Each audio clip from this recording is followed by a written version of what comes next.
जिनेन्द्र માટે પણ સવાલ નથી. यस यस हाँ, जय नो जिनेन्द्र। प्रॉब्लम। जय जिनेन्द्र। अभी हम आज का लेक्चर शुरू करते हैं। जो चक्रवर्ती के 14 रत्न की बात चल रही है, चक्रवर्ती के 14 रत्न तो एक ही होते हैं 14, लेकिन आपको ये जानना है कि हर एक चक्रवर्ती जब भी जन्म लेंगे तब ये 14 रत्न उनके सामने उपस्थित हो जाएंगे। समझ रहे हैं? इसको कैसे आपको जानना है। ये सारे देव देवी दैवी है, ये हमारे जैसे पुद्गल के नहीं होते हैं, ये मनुष्य। यहाँ आप चक्रवर्ती के 7 पंचेंद्रिय रत्न की आज बारी आएगी। 14 में से 7 पंचेंद्रिय जीव है। वो पंचेंद्रिय भी जीव है, पंचेंद्रिय है, लेकिन वो है दैवी स्वरूप में। मतलब उनकी शक्ति बिल्कुल अमोघ है। वो मंत्र शक्ति से, अपनी दैवी शक्ति से, अपने आसपास के साथ में रहे देवों की उपस्थिति से सारा काम करा लेते हैं। तो आज आप जब पहले आपने एकेंद्रिय रत्न जाने, एकेंद्रिय तो आपको पता ही होता है कि वो जैसे कि रत्न जमीन में से निकलेंगे, पत्थर, खड़ग, रत्न, मणि उसके बनते हैं। अब आप आज जानोगे पंचेंद्रिय रत्न। उसमें एक बहुत महत्व की एक बात है जो मैं आपको बताना चाहूंगी अभी, कि ये पंचेंद्रिय जो रत्न है उसमें से एक स्त्री रत्न होता है। स्त्री रत्न होता है जो चक्रवर्ती के साथ रहेगा।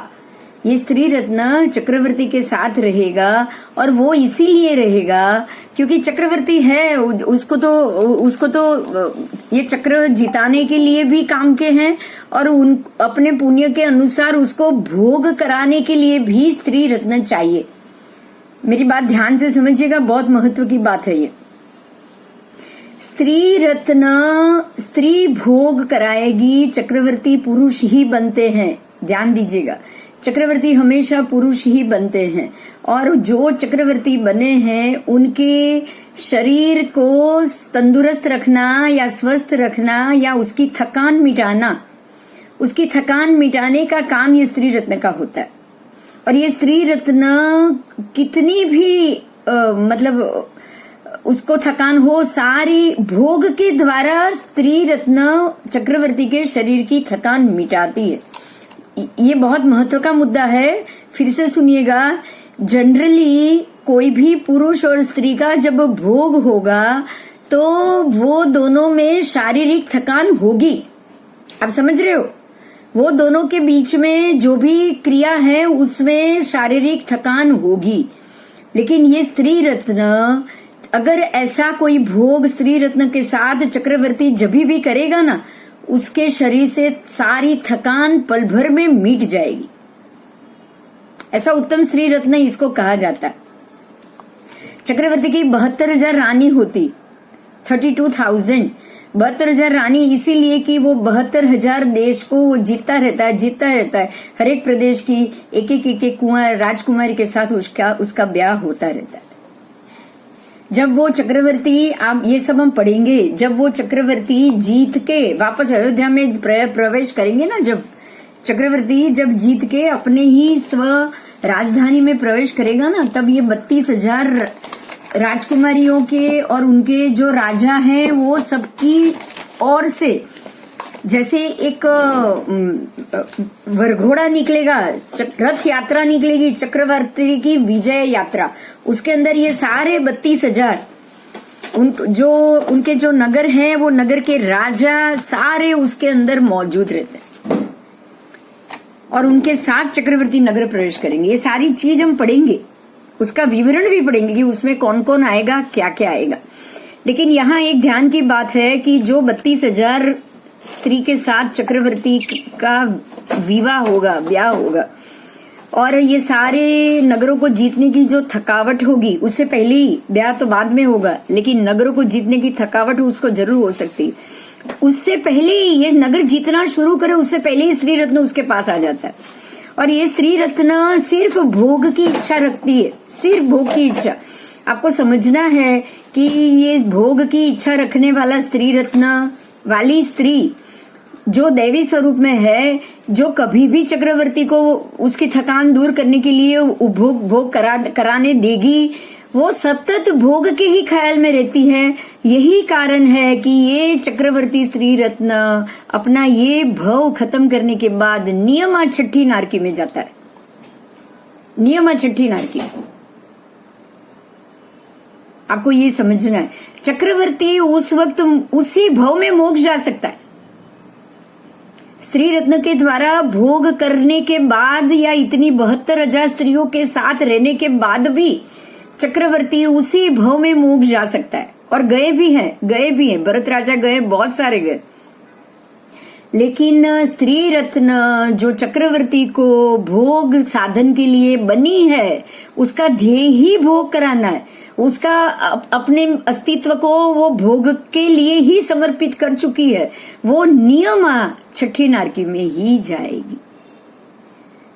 यहाँ आपको ये बात समझनी है कि चाहे देव योनि हो या कोई भी योनि हो, ज्यादा भोग की इच्छा रखने वाली स्त्री अगर ऐसे स्त्री रत्न भी बने ना अपने परभव में, तो भी वो नियमा नरक की गामी हो जाएगी। यही कारण है कि भोग को काबू में रखना, भोग नहीं करना, इंद्रियों को काबू में रखना, ब्रह्मचर्य का पालन करना, इस चीज को क्यों इतना ज्यादा महत्व दिया है, आप समझ सकते हो। अभी आएगा पर्युषण में हमारे लिए वो आएगा अतिचार और सब साल भर के अतिचार आएंगे। वहां खास करके परस्त्री गमन या उसके अतिरिक्त का जो भी मन से भी ख्याल आया होगा ना, तो उसका भी आपको मिच्छामि दुक्कडम की बात अतिचार में आएगी। भोगोपभोग वीरमण व्रत, आप अगर फिर से अतिचार सुनोगे, इस बार ध्यान से सुनना, एकदम ध्यान से सुनना। तो ये बात है कि भोग हमें कहां से कहां तक पहुंचा सकता है, आज आपको ये जानना है। और ये जो एकेंद्रीय स्त्री रत्न की बात आप अब पढ़ोगे, ये स्त्री रत्न सिर्फ चक्रवर्ती के लिए ही बना है। चक्रवर्ती को ही वो भोग से संतुष्टि कराती रहती है। और यही कारण है, जो ऐसा भी नहीं कि चलो अन्य किसी व्यक्ति के साथ उसके भोग होते हैं, लेकिन वो चक्रवर्ती के इंतजार में ही रहता है। जब तक उसका आयु होता है तब तक उसकी आयु भी तो ज्यादा ही होगी, चक्रवर्ती की तरह तो होगी नहीं। चक्रवर्ती मनुष्य है, वो तो मनुष्य है नहीं। वो एक जैसे एक पल्योपम की आयु वाले सब देव होते हैं ना, बिल्कुल वैसी ही उसकी गति। तो वो पल्योपम सागरोपम, एक पल्योपम की आयु के अंदर बीच बीच में जो चक्रवर्ती आए, वो चक्रवर्ती से अगर उसकी भोग की संतुष्टि हो, इसके इंतजार में ही उसकी सारा जीवन निकल जाता है, सारी आयु पूरी हो जाती।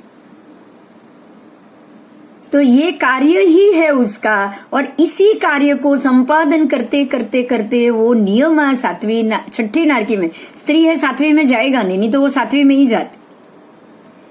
स्त्री 7वीं नारकी में कभी जा नहीं सकती, स्त्री हमेशा छठी नारकी तक जा सकती। इसीलिए उसको नियमा छठी नारकी में ही जाना पड़ता है। अब मैं पढ़ती हूँ बाकी के रत्न के मामले में, ये जरूरी था इसलिए पहले बता दिया, नहीं तो हम तो यही समझेंगे कि अरे चक्रवर्ती के रत्न बनने को मिले, ये तो बहुत अहोभाग्य की बात होती है। मानेंगे कि नहीं मानेंगे बोलो? लेकिन आप समझ लीजिएगा, ये 14 चक्रवर्ती के जितने भी रत्न और उसके जितने भी देव देवी है ना, सारा कारण सिर्फ संहार का है और कुछ नहीं है इसके अलावा। इसलिए ये सारी गति शक्ति से ज्यादा तप किया है, और पूरा का पूरा मन में भाव आपने शक्ति का ही लाया हो, या फिर मन में भाव वैराग्य का कभी आया ही ना हो, तब आप जरूर यहाँ पे जाओ। तो आप एक काम जरूर करो, और कुछ करो या ना करो, तब जब ध्यान 12 अभ्यंतर तब आपके निरंतर चालू है। आपके दिमाग में वैराग्य ऐसा जड़ना चाहिए कि आपके कोई भी तप की क्रिया है ना, उसका फल आपको सीधे वैराग्य की तरफ ही ले जाए, मोक्ष की तरफ ही ले जाए। आपको इस चीज के लिए बहुत ध्यान देना पड़ेगा, बराबर? आपको इस चीज के लिए बहुत ध्यान, यहां से चूक नहीं होना चाहिए। बस जो क्रिया करो 12 के 12, 6 अभ्यंतर तप, 6 बाह्य तप, ये सारा तप हमारे लिए बहुत काम के। कर्म की निर्जरा भी कराएगी, आने वाले भव में शक्ति भी देगा, क्योंकि वीर्यांत्रय भी चाहिए। अगर वीर्यांत्रय आ गई, शक्ति आ गई और समझ ही नहीं आई है तो कोई मतलब ही नहीं है, वो शक्ति ऐसे ही जाएगी, बेकार जाएगी, वो शक्ति बिल्कुल बेकार चली जाएगी। ठीक है, तो आप पढ़ रहे हो लेकिन आपका दिमाग में ये ध्यान आना चाहिए कि हमें ये योनि में तो बिल्कुल नहीं जाना। आइए आगे पढ़ते हैं। सबसे पहला जो जो 7 रत्न तो कल हो चुके थे, आज पंचेंद्रिय बाकी के 7 रत्न होंगे। उसमें 8 नंबर में रत्न यानी कि पंचेंद्रिय में पहला पुरोहित रत्न। एक पुरोहित रत्न भी चक्रवर्ती का होता है। आपको साथ में फोटो आते रहेंगे, मैं आपको एक बार इसमें फोटो लगा लेती हूँ।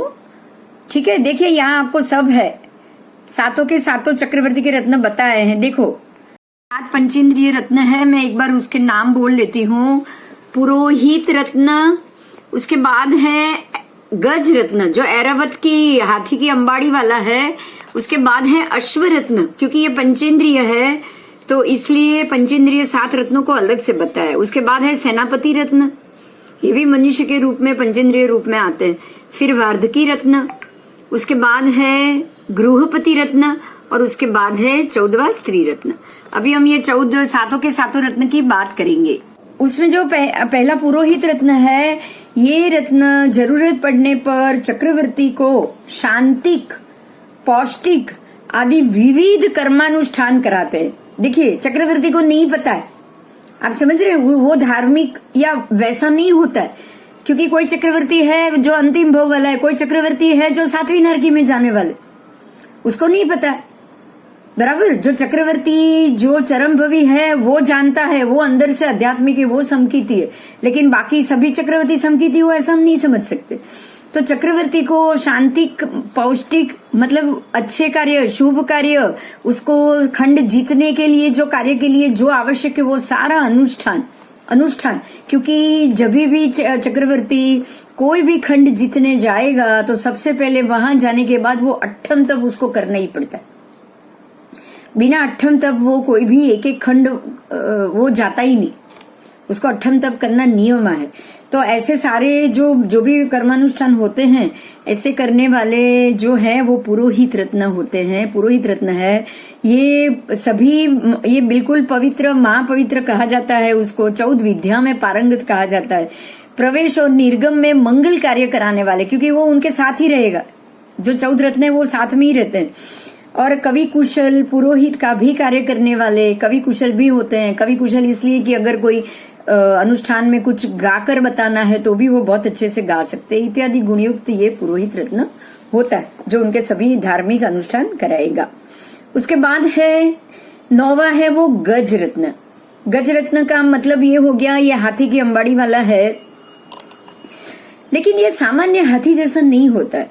हाथी की अंबाड़ी और हाथी का चलना बहुत ही धीमा होता है, आपको पता हो तो। हाथी बिल्कुल धीरी गति से चलता है, घोड़ा उससे भी तेज होता है, लेकिन ये हाथी आंखों के पलकारे के हिसाब से दौड़ता है, क्योंकि ये रत्न है। आप समझ रहे हो, ये देव है, ये दैवी शक्ति का है। ठीक है, वो है तो पंचेंद्रिय हाथी का शरीर, लेकिन वो चलता, वो सोचता दैवी शक्ति से। तो ये कैसा होता है, महान वेग वाला, 7 अंगों से प्रतिष्ठित, उसके 7 अंग बराबर के 7 अंगों से वो प्रतिष्ठित ऐरावत हाथी जैसा होता है। आपको ये पता है 7 सूंड वाला होता है ना ऐरावत हाथी। ऐरावत हाथी जो ऐरवण हाथी है, जो इंद्र के पास ही है और किसी के पास नहीं है, तो वो ऐरवण हाथी है, वो 7 सूंड वाला है। तो ये जो रत्न ये भी है, वो भी वही रत्न वाला है। इंद्र पैसे जो है खाली देखो अभी है ना, इसके लिए मैं एक बात मैं आपको बताऊंगी, बहुत ध्यान से सुनो। एक बात बहुत महत्व की है। जैसे हमारे पास जो चक्रवर्ती के 14 रत्न होते हैं ना, बिल्कुल उसी तरह से जब समुद्र मंथन हुआ अंदर से 14 रत्न निकले थे। मेरी बात समझ में आ रही है? उसमें घोड़ा भी निकला, समझिएगा, लक्ष्मी स्त्री रत्न भी निकला, घोड़ा भी निकला, अश्वरत्न भी निकला, खड़ग भी निकला, सब निकला। जो ये 14 रत्न है वही।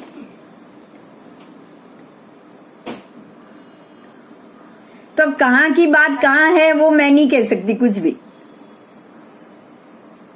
કેમ કે આ દેવો એટલે માણીભદ્ર ને એ લોકોને આવા એરાવત હાથી ઉપર બેસીને મૂર્તિઓ હોય છે ને। हाँ होता है, लेकिन ये वो हाथी होगा, सामान्य हाथी होगा। ये जो 14 रत्न का हाथी है वो तो 14 रत्न के साथ वापस चला जाएगा। ये सिर्फ चक्रवर्ती रहते तब तक ही उनके साथ रहता है, ये फिक्स है, ये चक्रवर्ती को छोड़ के कहीं नहीं जाएगा। ठीक है, उत्पन्न थाय तो अचानक જ उत्पन्न थाय चक्रवर्ती बन्या पहला। चक्रवर्ती बनने के उनके जन्म के कितने सालों के बाद, क्योंकि जब खंड विजय का समय आएगा ना तब अपने आप उसके खबर पड़ी नहीं, अपने आप वो समय आता है, वो देव पहुंच जाते हैं, समय होते ही देव पहुंच जाते हैं, चक्र पहुंच जाता है, उसके आयुधशाला में सीधा ही उत्पन्न हो जाता है, उसके आयुधशाला में सीधा ही चक्र उत्पन्न हो जाएगा 2000 देवों के साथ।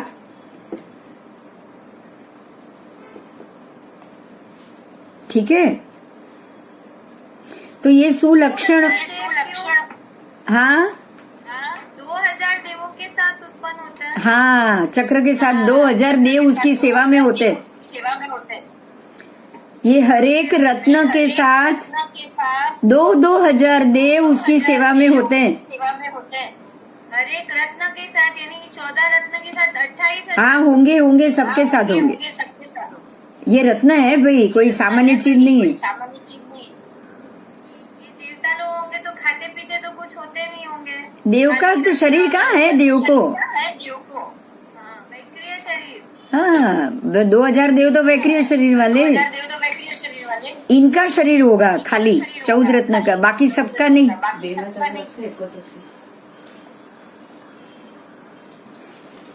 ओके, आप में एको हो रहा है सारी का, तो मुझे ऐसा लग रहा है आप कोई 2 चीज शुरू कर रहे हो क्या? मोबाइल में भी, कंप्यूटर में भी। कंप्यूटर नहीं है, डायरेक्ट मोबाइल से स्टार्ट कर। पर तो आप में वो एको क्यों आ रहा है? पता नहीं, नहीं मारा મને એનામાં જ આવે છે, કાયમ ને માઇક ખોલે ના, આમાં નથી, મને ખબર છે રોજ આવે છે। ठीक है, कोई बात नहीं, चलो। अजय ऐसे किले को तोड़ने के लिए भी ये हाथी बिल्कुल अजय होता है, मतलब ऐसे किले को, वो दरवाजे को वो तोड़ सकता है ये हाथी। चक्रवर्ती इस हस्ती पे बैठेगा तो सदा विजय ही पाएगा। समझ में आया? ऐसे हाथी पे बैठने के बाद चक्रवर्ती हमेशा जीतेगा। ये रत्न भी देव अधिष्ठित होता है, ये सारे रत्न है जो देव अधिष्ठित ही होंगे, मतलब हर एक रत्न के साथ देव अधिष्ठित है, उसके आसपास देव है, उसकी सेवा में देव होते। बराबर? नहीं, ये यही देखिए, यही बहुत बड़ी गड़बड़ है। वहां जाने के बाद मैं आपको ये बात बताना चाहूंगी कि वहां देवियां कुछ ही देवलोक में, जो 12 देवलोक है उसमें से बहुत कम जगह है जहां देवियां है, और हमने ये पढ़ लिया कि कुछ देवलोक तक ही भोग होता है, बाकी आंखों से और देख के ही उत्तृप्ति हो जाती। तो आपको यहीं पे ध्यान देना है कि जो निचले देवलोक वाले हैं ना, वो किसी भी, मतलब किलबिशक में अगर देवी होंगे या कोई भी और देवियां, ऊपर के कक्षा में आपको देवी मिलेगी भी नहीं, तो ये देव है ना, किसी की भी स्त्री को या किसी की भी देवी को उठा के चले जाते। आपको ये ध्यान से समझना है। बहुत सारे ऐसे होते हैं देव, क्योंकि देवों में काम और भोग के अलावा कुछ होगा ही नहीं। अगर वो सम्यक दृष्टि नहीं है तो शक्ति बहुत है। किसी भी मनुष्य के शरीर में प्रवेश कर लेते हैं, किसी भी स्त्री के शरीर में प्रवेश कर लेते हैं। उनको तो भोग चाहिए, उनको तो शरीर का सुख चाहिए, और अपने पास शरीर है नहीं, वो अपने शरीर से भोग भोगेंगे नहीं, इसलिए कभी तृप्ति भी नहीं होती। आप समझ रहे? कभी भी मन से खाली भोग करोगे ना, कभी तृप्ति नहीं हो, कभी नहीं। ये जो नपुंसक होते हैं ना, खास उसके लिए ये व्याख्या दी गई है कि पूरे नगर को जला दे ऐसी अग्निदाह उनके मन में वासना की जलती रहती। पूरे नगर को जला दे ऐसा अग्निदाह एक बार शुरू हुआ, नगर जब तक जलेगा नहीं, ये दाह खत्म नहीं होगा। ऐसी उनके मन में वासना की दाह सुलगती रहती है। क्यों? क्योंकि भोग कभी संपन्न होने वाला ही नहीं है। अगर उनसे भोग संपन्न हो तो तृप्ति भी आए ना। अगर आप खाना खाओ तो ओढ़कर भी आए ना,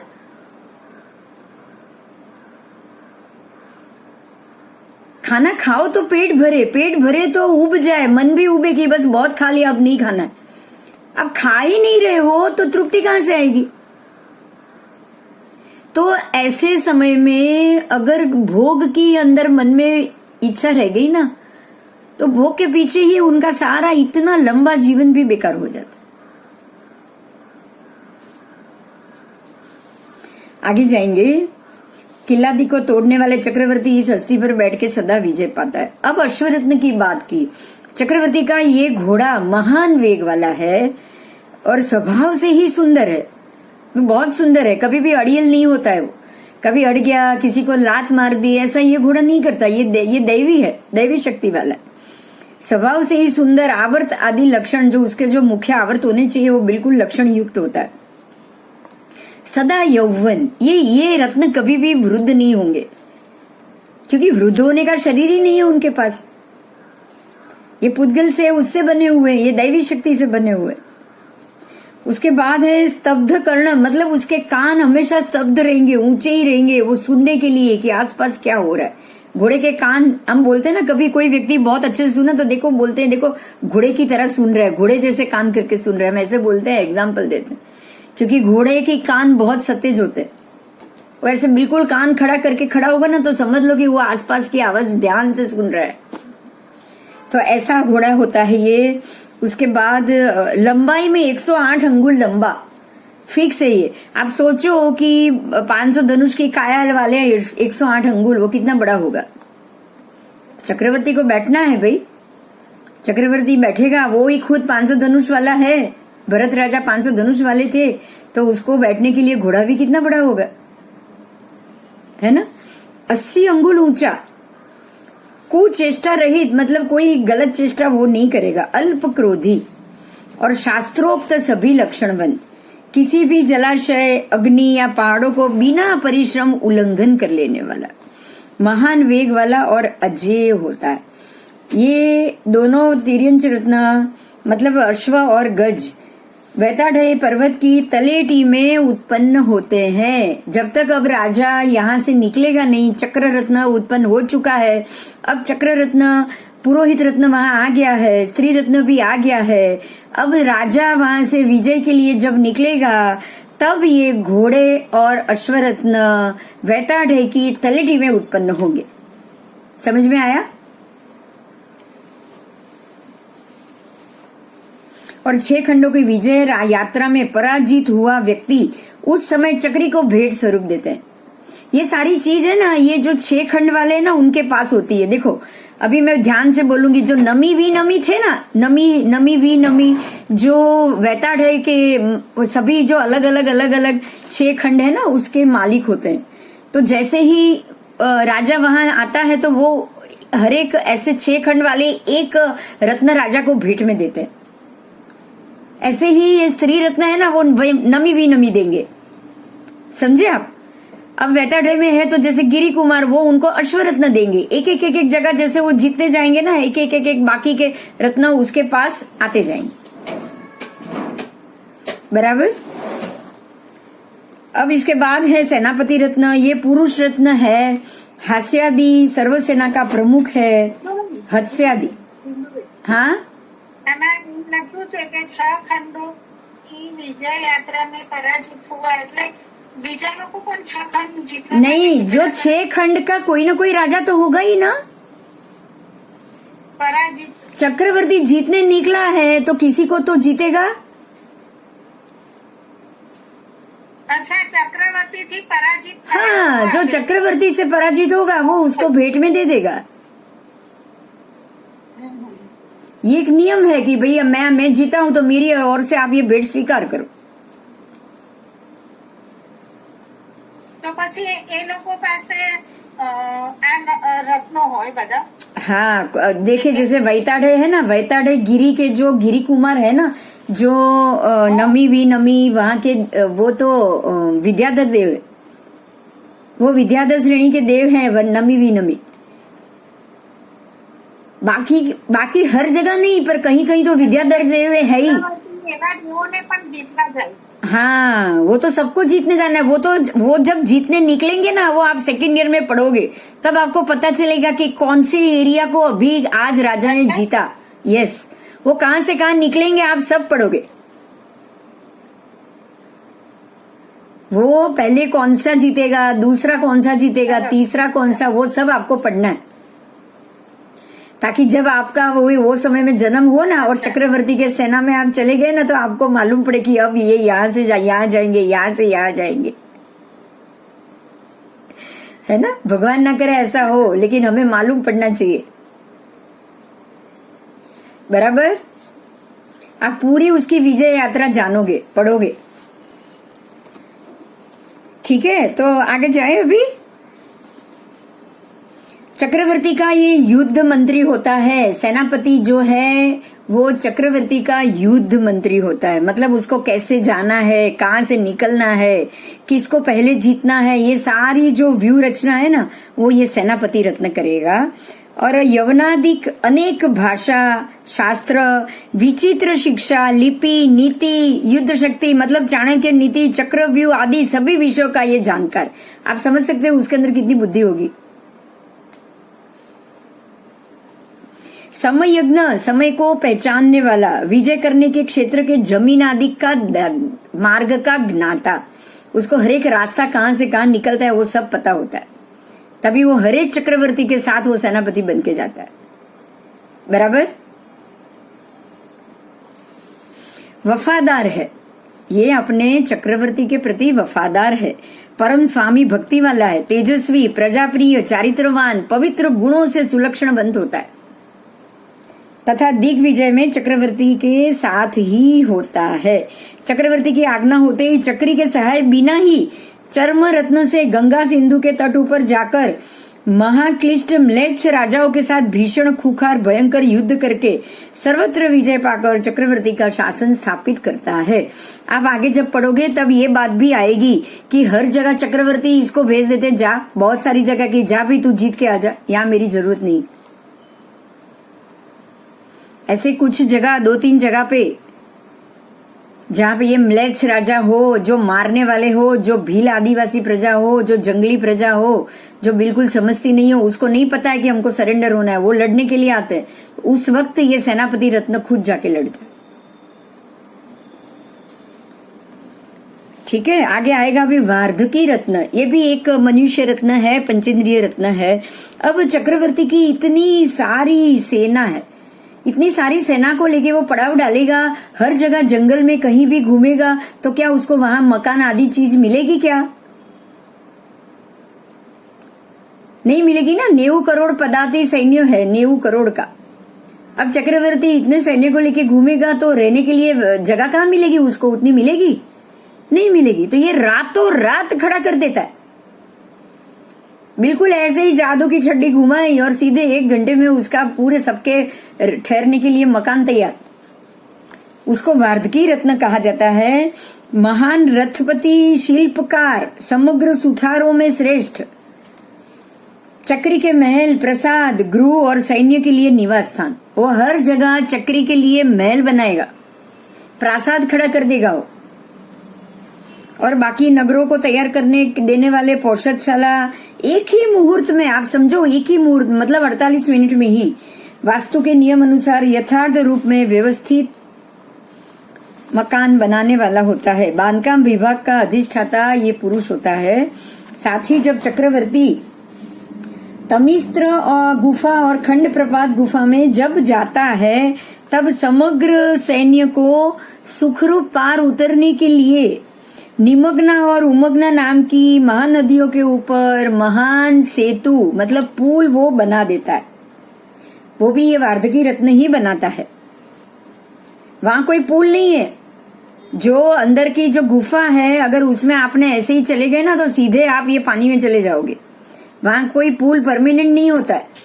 लेकिन ये वार्धकी रत्न जैसे ही गुफा का द्वार खुलेगा, सबसे पहले वो उसके ऊपर पुल बनाएंगे, और ये पुल बनाने का काम ये वार्धकी रत्न का होता है।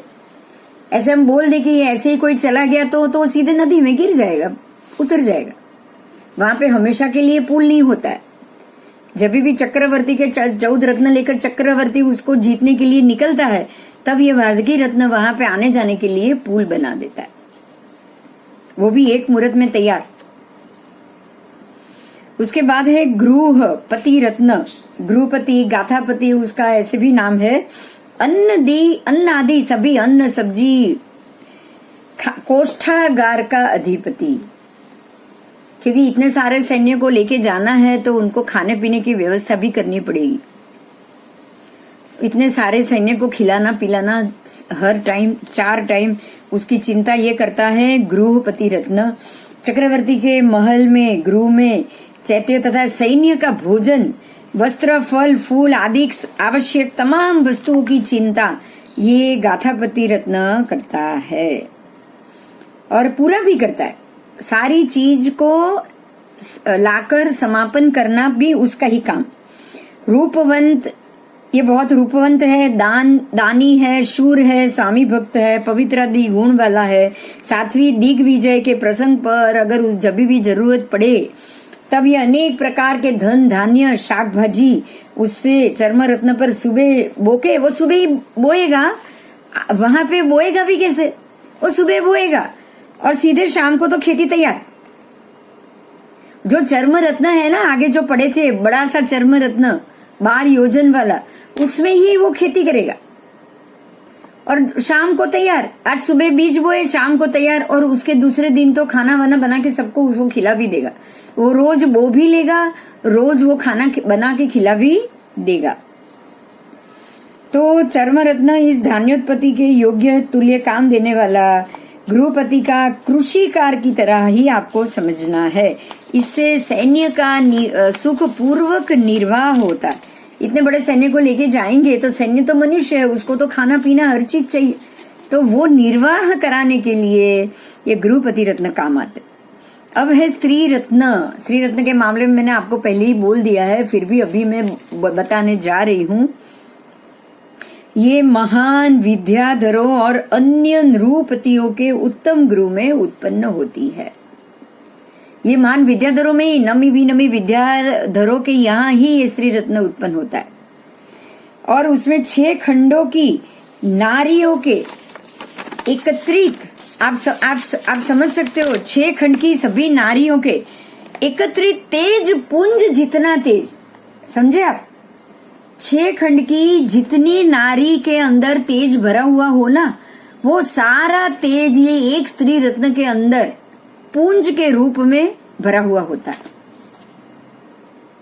आप समझ सकते हो ये स्त्री कितनी सुंदर और आकर्षक होगी, सोच सकते हो? सामुद्रिक शास्त्र के में कहे संपूर्ण स्त्री लक्षण युक्त, मान उन्मान प्रमाण युक्त, महादेदीप्यमान सर्वांग सुंदर होती और सदा अवस्थित यौवन वाली, रोम नख ना बढ़े ऐसी, भोक्ता के बल में वृद्धि करने वाली, समझे आप? उसको भोगने वाले के बल में वृद्धि होगी। अन्यथा हरे किसी भी स्त्री का भोग करने वाले के अंदर शक्ति क्षीण होती, क्षीण मानते हैं, लेकिन ये स्त्री का जो भी भोग करेगा उसके अंदर नया बल उत्पन्न होगा। इनके कभी रोम नख नहीं बढ़ते, सदा अवस्थित यौवन, साक्षात देवांगना, स्पर्श करने पर, उसका स्पर्श करने पर आपके शरीर के सर्व रोग हर जाए, उतनी सुंदर होती है वो। काम सुख के धाम समी, काम सुख का ये धाम है। तो आप समझ सकते हो कि उसके मन में उसके हर एक प्रकार की तृप्ति की इच्छा को रखना और सामने वाले चक्रवर्ती के सभी शरीर के थकान को हरना, यही उसके दिमाग में रहती। इस स्त्री रत्न को चक्रवर्ती मूल शरीर से तो भोगे, अगर अपने चक्रवर्ती तो मूल शरीर से ही भोगेगा तो भी कदापि गर्भोत्पत्ति नहीं होती। देखिए यहाँ समझना है कि ऐसा नहीं है कि चलो चक्रवर्ती दूसरी अपनी रानियों का भोग करेगा तो संतान होगा ही होगा, संतान होगी ही होगी, लेकिन स्त्री रत्न को भोगने के बाद भी कभी भी संतान उत्पत्ति नहीं होती। समझ में आया? अब ये देखो, संसार के नियम से बिल्कुल विपरीत हुआ। विपरीत हुआ। विपरीत क्या हुआ पता है? अगर कहीं भोग भी करने के लिए लिखा है ना, तो भी किसी बच्चे या किसी अच्छी आत्मा को जन्म देने के। आप समझ रहे हैं? लेकिन यहां तो ये भी कारण नहीं, यहां तो ये भी कारण नहीं। आगे आया गर्भाशय की गर्मी के कारण। क्यों? कि इसके गर्भाशय में ही इतनी गर्मी होती है, इनके गर्भाशय में इतनी ज्यादा गर्मी होती है कि स्त्री रत्न को कभी भी गर्भ नहीं रह सकता।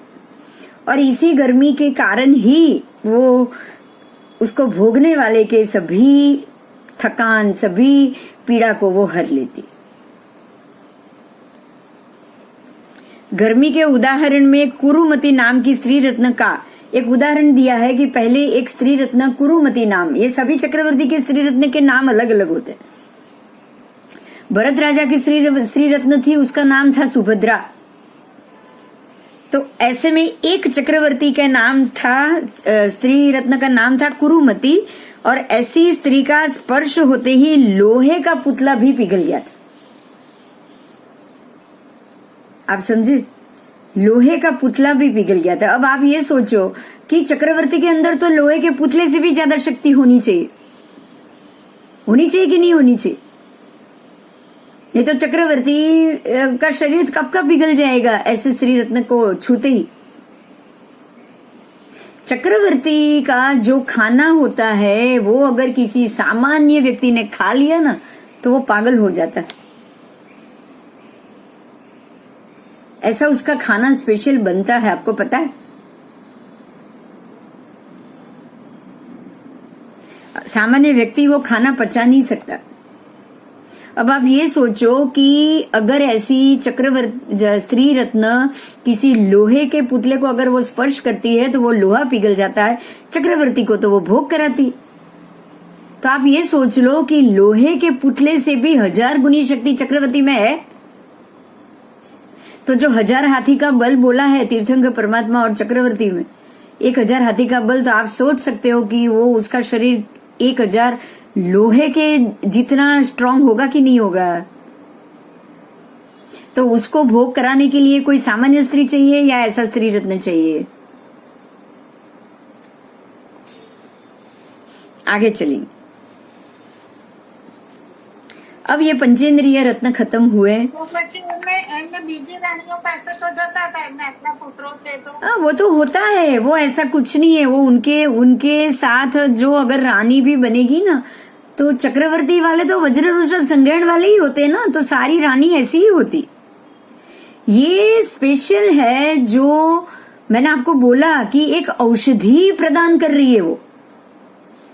वो भोग के दौरान एक ऐसी औषधि उसके गर्भाशय से ऐसी औषधि प्रदान हो रही है कि चक्रवर्ती का जो बाहर का घुमा, जो सारे राज्य के लिए वो दौड़धाम किया हुआ, वो जो लड़ाई के वक्त वो लड़ने निकलता है, तभी ये श्री रत्न उत्पन्न होता है। कि जो रास्ते की 60-60 हजार साल लगते हैं चक्रवर्ती को 6 खंड जीतने के लिए, 60 हजार साल, तो वो समय में जो थकान है वो सारी थकान ये मिटाए। समझे आप? સ્ત્રી રત્ન બને એના પહેલા એને કેટલું બધું પુણ્ય કમાયું અને પછી નરકમાં જવાનું है। हाँ, यही तो बात है कि हम पुण्य तो, हम कोई है ना, कोई सामान्य क्रिया से पुण्य तो आपका मतलब 8वें 9वें देवलोक तक का मिल जाएगा। कोई सामान्य मतलब ज्ञान द्वारा, जैसे कि अभवी जीव 9.5 पूर्व का ज्ञान करके तो 9 ग्रह तक चले जाते। आप समझे? जैसे कोई तप करके, अगर कोई अच्छा सा तप कर लो तो फिर ऐसी योनि में उत्पन्न हो जाएंगे। क्या करोगे फिर? क्या फायदा? यहां जाने के लिए भी तो पुण्य चाहिए ही चाहिए। ये अगर भोग सुख की इच्छा रखते हुए अगर कोई तपादिक हुआ है, भोग सुख की कामना करते हुए तप हुआ, दान हुआ, दानशील तप और भाव, ये 4 धर्म है। आज आपको पता है, देखिए मैं एक एग्जांपल दे रही हूँ। आज आपको पता है जैसे कि ये आमिर खान, जैसे सलमान खान, सब ह्यूमन प्रोसेस के ऊपर ह्यूमैनिटी को बढ़ाओ करके झंडे गाड़ के बाहर निकल रहे हैं। बराबर निकल रहे कि नहीं निकल रहे? हजारों लोगों को बी ह्यूमन करते करते हजारों लोगों को ह्यूमिनिटी में बहुत सारा दान, बहुत सारा ये उसमें निमित्त बने कि नहीं बने? अगर आज ये रतन टाटा दान कर रहा है और रतन टाटा को दान करने के लिए बोलने वाला भी तो उतना ही पुण्य कमाएगा जितना दान करने वाला कमाएगा। हाँ, हमारे में तो करण, करा और अनुमोदन तीनों का अच्छा फल बोला है, एक जैसा फल बोला है कि नहीं बोला है? बोला है। तो जब ऐसा बोला ही है तो दान करने वाला भी पुण्य कमाएगा, दान करने के लिए अनुमोदन करने वाला भी पुण्य कमाएगा। अब इतने पुण्य करने वाला क्या वो वैरागी या सात्विक है? नहीं है। तो पुण्य कमाने के बाद भोगने जाएगा कहाँ? बताओ। ऐसी गतियों में जाएगा, ऐसी गति में जाएगा। भोगने के लिए देव बनेगा। अब देव बन के क्या करेगा? वापस भोगेगा। सारा पुण्य खत्म करके आ जाएगा देव योनि में। अब देव मर के देव बनेगा नहीं, क्योंकि पुण्य खत्म कर दिया है। मनुष्य बनने जैसे देव में पुण्य कमाए भी होंगे ना तो ही मनुष्य में आएगा, नहीं तो वापस एक इंद्रिय में जाएगा, फिर से भटकेगा वो। देव गति में वो जो भोग भोगते हैं उसके लिए उनको पाप नहीं लगता है। देव गति में से 90%, आप ध्यान दीजिएगा, 90% जो देव है ना मर के एक इंद्रिय बनते, तिर्यंच में जाते। 90%, 90%, थोड़े नहीं, 90% तिर्यंच में जाते हैं और खाली 10% है जो मनुष्य में जाएंगे। नरक में तो जाएंगे नहीं कोई, देव में भी नहीं जाएगा, नरक में भी नहीं जाएगा। 2 ही गति है उसके लिए खुली, एक है तिर्यंच में और एक है मनुष्य में। तो मनुष्य में 10% जाते हैं, बाकी 90% तिर्यंच में जाते हैं। अब वहां क्या किया बोलो? चलो, अच्छा काम किया तो भी, गलत काम किया तो भी, फायदा क्या किया? कोई फायदा। देव गति तो मांगना ही नहीं, मनुष्य गति ही दे भगवान बस, और मनुष्य गति उसको ही मिलेगी। और चक्रवर्ती राजा जो युक्त होता है, हाँ, मीन्स महाविजय और उस टाइप का होता है। मैं समझी नहीं, क्या? फिर से बोलो।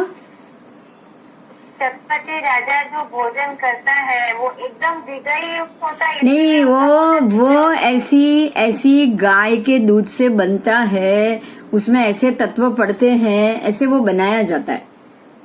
चांदी के बर्तन में बनेगा, पारे के बर्तन में बनेगा, और उसके अंदर ऐसे ऐसे औषधि और वो सब पड़ती है कि सामान्य व्यक्ति तो वो खा ही नहीं सकता।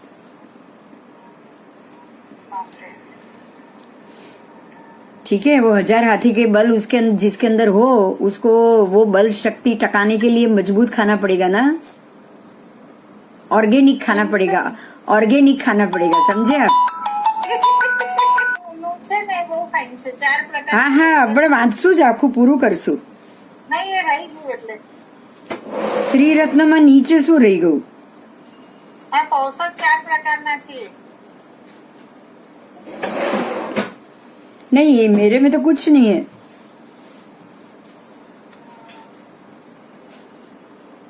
આ વાર્ધક્ય રત્ન છે ને ત્યાં કૌશલશાલા બનાવે ને એનું સ્ટાર કરીને નીચે લખેલું છે કૌશલ ઇતિ પૌષધ. पौषध, ओके. पोषण धत्ते इति पौषध, जो धर्म की पुष्टि करे वैसी क्रिया. पौषध का मतलब लिखा है, पौषध का मतलब यहाँ लिखा है जो धर्म की पुष्टि करे ऐसी क्रिया, मतलब जो क्रिया में कोई भी हिंसा ना हो, अहिंसा की पुष्टि करे. अहिंसा धर्म ही है, जैन धर्म ही जैन धर्म है. तो जो धर्म की पुष्टि मतलब जो जैना की पुष्टि करे, जो अहिंसा को बचा के रखे, वैसी क्रिया को पौषध कहा गया. पौषध 4 प्रकार के हैं. तप करना मतलब उपवास आदि, उसमें फिर शरीर सत्कार का त्याग करना, फिर ब्रह्मचर्य पालन करना और पापमय आचरण का त्याग करना। संक्षिप्त में साधु जीवन का स्वाद हो। जैनियों पर्व के दिनों में धर्मगुरु के पास जाके इसी की आराधना करते हैं। ठीक है, पौषध क्या है वो बताया।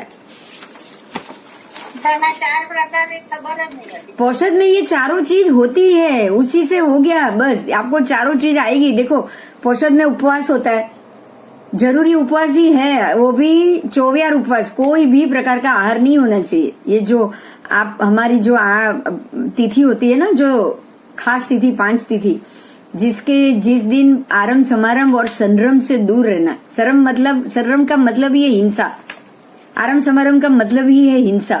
हम जो सब्जी खाए पिए वो सारा आरंभ समारंभ, उससे दूर रहना है। इसलिए खास 24 उपवास और पौषध में मतलब साधु की तरह सामायिक में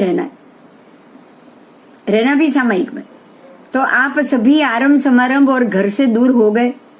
और तिथि के दिन ये खास करना है, क्योंकि तिथि के दिन ही आयुष्य का बंध ज्यादा होता है। अब आयुष्य का बंध होना हो, आपको पता नहीं कब होने वाला है, लेकिन आपको हर एक तिथि को पौषध करना है। ये नहीं पता कि कब होगा।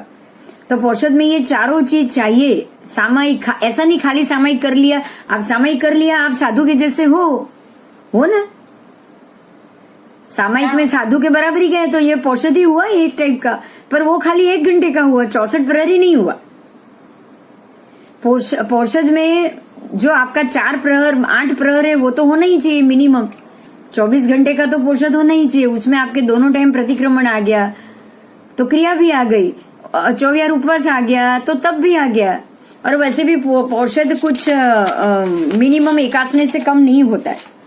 उसमें आपको मिनिमम 81 नहीं करना होता है, 82 से भी पौषध नहीं हो सकता। बराबर। शरीर सत्कार का त्याग तो हो ही गया है, क्योंकि आप जब पौषध कर रहे हो तब नहाना धोना ये सब चीज तो उसमें होगी ही नहीं। ठीक है, तो ये चारों चीज पौषध में। और ब्रह्मचर्य का पालन है ना। बाकी सारे पापमय आचरण का त्याग, क्योंकि आप रहना ही उपाश्रय में, तो पापमय आचरण होगा कहाँ। तो ये पौषध क्या है ये बताए। इसमें ये चारों प्रकार आते हैं, चारों विधि आ जाती। चारों विधि अगर आप एक दिन में ऐसे 10 जो है ना 10 वैगासिक जो श्रावक के जो 11 व्रत है ना, हाँ देशावगासिक, उसमें दिन के 10 सामायिक होते, दिन के 10 सामायिक होते करने। आप अगर दिन के 10 सामायिक करोगे ना तो इतने घंटे आप उतने प्रहर तक, कम से कम 8 घंटे हो गए, तो उतने प्रहर तक आप साधु में आ गए। तो ये जो देशावगासिक जो खास करके जो 12 व्रत लेंगे ना, जो साल में एक बार देशावगासिक या ज्यादा बार करना है, तो उनको पौषध करने के लिए आपको उपाश्रय में बहुत मिलेंगे। कि जो हर एक बार पर्युषण से पहले चातुर्मास में ये देशावगासिक व्रत पूर्ण करने के लिए ही पौषध भी करेंगे, क्योंकि पौषध में अच्छे से हो जाता है, अच्छे से हो जाता है। तो यही बात है कि आप अगर किसी भी हमारे तप या किसी क्रिया में जब ऐसे लगे कि 5-6 घंटे की क्रिया हो रही है, तो आपको आधा दिन का भी पौषध उपाश्रय में कर लेना चाहिए, सुबह से शाम तक। अगर आप तप कर सकते हो तो ये बहुत अच्छी बात है। फिर शाम के बाद घर आ सकते हो, तो आधा दिन का भी पौषध होता है। सुबह का प्रतिक्रमण आ जाएगा, शाम का प्रतिक्रमण उसमें आ जाएगा। बराबर। अभी आगे जाए हम। अब ये पंचेंद्रिय रत्न हो चुके हैं। इस तरह 8, 11, 12, 13, 14 ये जो संख्या आई, ये सेनापति वगैरह 5 मनुष्य रत्न, उसमें से 5 मनुष्य थे 7 में से और 2 तिर्यंच थे। तो ये 5 मनुष्य रत्न अपने अपने नगर में उत्पन्न होते हैं। समझ में आया। उनके अपने अपने नगर हैं, जो नगर में वो रहते हैं हमेशा के लिए, वो नगर में वो उत्पन्न होंगे। जब ये चक्रवर्ती वहां पहुंचेगा तब वो उत्पन्न होंगे। और वे स्वकालीन उस समय के, ऐसा नहीं है कि भरत राजा के वक्त 500 धनुष की काया वाली स्त्री रत्न थी, और जब ब्रह्मदत्त मतलब जो लास्ट जो चक्रवर्ती हुए उस वक्त उतनी काया की स्त्री रत्न होगी। स्व काया अनुसार, स्व समय में स्व काया अनुसार। उचित देह प्रमाण वाले उत्पन्न होते हैं। इस तरह से ये 14 रत्न जो 7 एकेंद्रिय 7 पंचेंद्रिय सदा शाश्वत, उसको सदा शाश्वत कहा है, महाविद्य क्षेत्र की अपेक्षा से उसको शाश्वत कहा है। और हर एक चक्रवर्ती को ये प्राप्त होते हैं। और प्रत्येक रत्न 1,000 यक्षों से अधिष्ठित, उनके राइट साइड 1,000, लेफ्ट साइड 1,000, आप समझे, ऐसे अधिष्ठित होते हैं उनके, अतः उसके कार्य की सहाय में उतने सहायक होते। मतलब ये जो चक्र रत्न है, जब भी वो कार्य करेंगे तब ये 1,000 देवी उनकी सहायता उनके कार्य पूर्ण करने में करते हैं।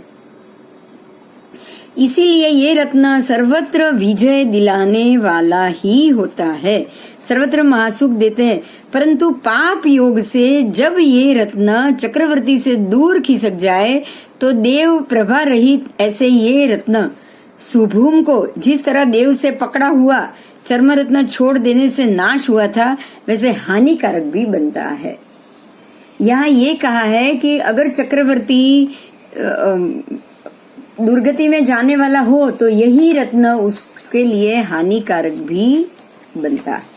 तो ये भी चक्रवर्ती के पुण्य के ऊपर है कि ये उनको सहायक बने या उनके लिए हानिकारक बने। शुभम चक्रवर्ती के साथ ऐसा कुछ हुआ था। चक्रवर्ती इन रत्नों को बहुमान पूर्वक संभालते हैं, रक्षा करते हैं। चक्रवर्ती को तो करना ही पड़ेगा, क्योंकि चक्रवर्ती को चक्रवर्ती बनाने में ही ये रत्न का सबसे ज्यादा बड़ा हाथ होता है। बराबर सेवन करते हैं, काम पड़ने पे यथेष्ट उपयोग में भी लेते हैं। जगन्य से जम्बू द्वीप में एक साथ 4 चक्रवर्ती हो सकते हैं। अब चक्रवर्ती कहाँ होंगे, कैसे होंगे, तो जगन्य से जम्बू द्वीप में एक साथ 4 चक्रवर्ती हो सकते हैं। तो उस दृष्टि से उस समय के 56 रत्न उत्पन्न हो जाएंगे। समझे आप? जब 4 चक्रवर्ती होंगे, चारों चक्रवर्ती के लिए एक चक्रवर्ती के 14 रत्न, तो 56 रत्न तब उत्पन्न हो जाते हैं। और उत्कृष्ट से महाविद्य के 28 विजय में 28 और भरत ऐरावत की एक चक्री गिनते हुए कुल 30 उत्कृष्ट से उत्पन्न होते हैं। एक साथ 30 चक्रवर्ती भी मिलेंगे। जब 30 मिलेंगे तब ये 420 रत्न हो जाएंगे, क्योंकि सभी के 14 रत्न हो जाएंगे। ठीक है, तो यहाँ भी आपको बिल्कुल ऐसे ही समझना है। उत्कृष्ट तीर्थंकर जब हो तब तीर्थ की स्थापना भी उत्कृष्ट होती, तभी भी 170 तीर्थंकर भी एक साथ होंगे। तब 170 समोसरण, उसमें जहां समोसरण की व्यवस्था होगी वहां समोसरण, लेकिन सभी क्षेत्रों में आपको तीर्थंकर परमात्मा मिलेंगे ही मिलेंगे। इसी तरह से जब उत्कृष्ट समय हो और उत्कृष्ट 28 और भरत ऐरावत के 30 चक्रवर्ती हो जाए ना, तब वो 30 चक्रवर्ती की सेवा में 14 रत्न जाके खड़े हो जाएंगे। उनके प्रदेश में वो उत्पन्न हो ही जाए। ऐसा नहीं है कि भरत के चक्रवर्ती में ऐरावत के चक्र रत्न आए, ऐसा कभी नहीं होता। हरेक 6 खंड में चक्रवर्ती विजयों में 14 चक्रवर्ती होते ही होते।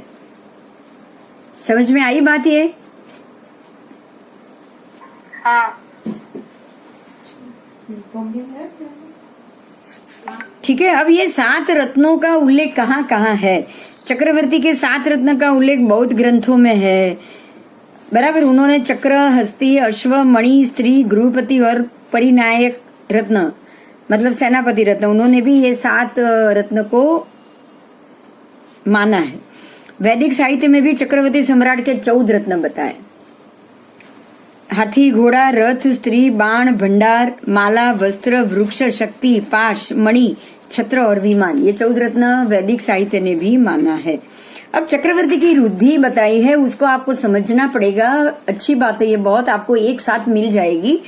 जो महात्मा ने लिखा है बहुत अच्छा लिखा है कि ये 14 रत्न के साथ साथ चक्रवर्ती की और क्या क्या रुद्धि होती है, चक्रवर्ती के पास और क्या क्या रुद्धि उसको प्राप्त होती है। तो मैं नाम से बोल रही हूँ, सुनिएगा। 14 रत्न तो है ही, उसमें 7 एकेंद्रिय 7 पंचेंद्रिय रत्न। उसके अलावा चक्रवर्ती के शासन में 9 निधि उत्पन्न होगी। ये 9 निधि, उसके नाम आएंगे माणवक निधि, काल निधि, नैसर्गिक निधि। ये सारी निधि होती है जो हर एक प्रकार की चीजों को चक्रवर्ती के काम में आती। ठीक है, वो जब आएंगे 14 नाम, तब हम 14 नाम जाएंगे। अभी नाम नहीं लिखे हैं तो मैं सबके ऊपर अभी नहीं जा रही हूँ। ओके, जब आएगा आपको, आपके दूसरे जब किताब में आ जाएगा तब हम उसको जरूर पढ़ेंगे। उसके बाद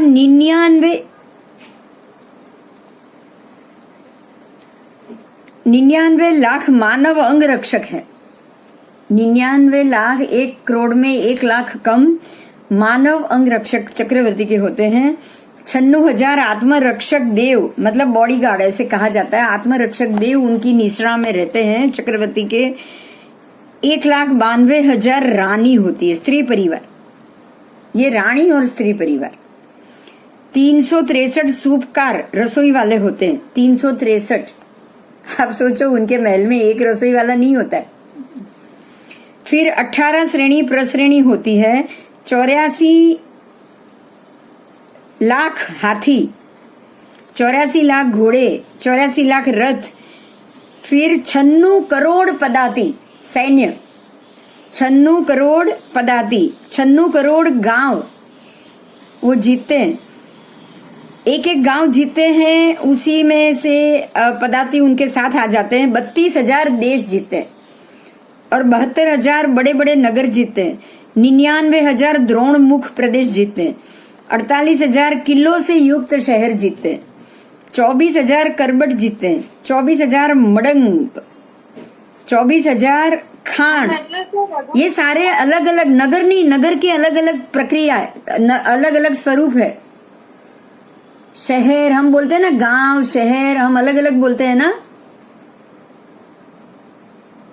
जैसे हम ये बोलेंगे, जैसे दुबई, और उसको क्या बोला जाता है वो एरिया? रण प्रदेश, रण प्रदेश को अलग बोला जाता है ना। बिल्कुल इसी तरह से हमारे शास्त्र में ऐसे नाम है: मडम्ब, खान, करबट, द्रोणमुख, 96,000 खेड़, फिर 94,000 संबंध और 56 अंतर्द्वीप। अंतर्द्वीप को बेट कहा गया।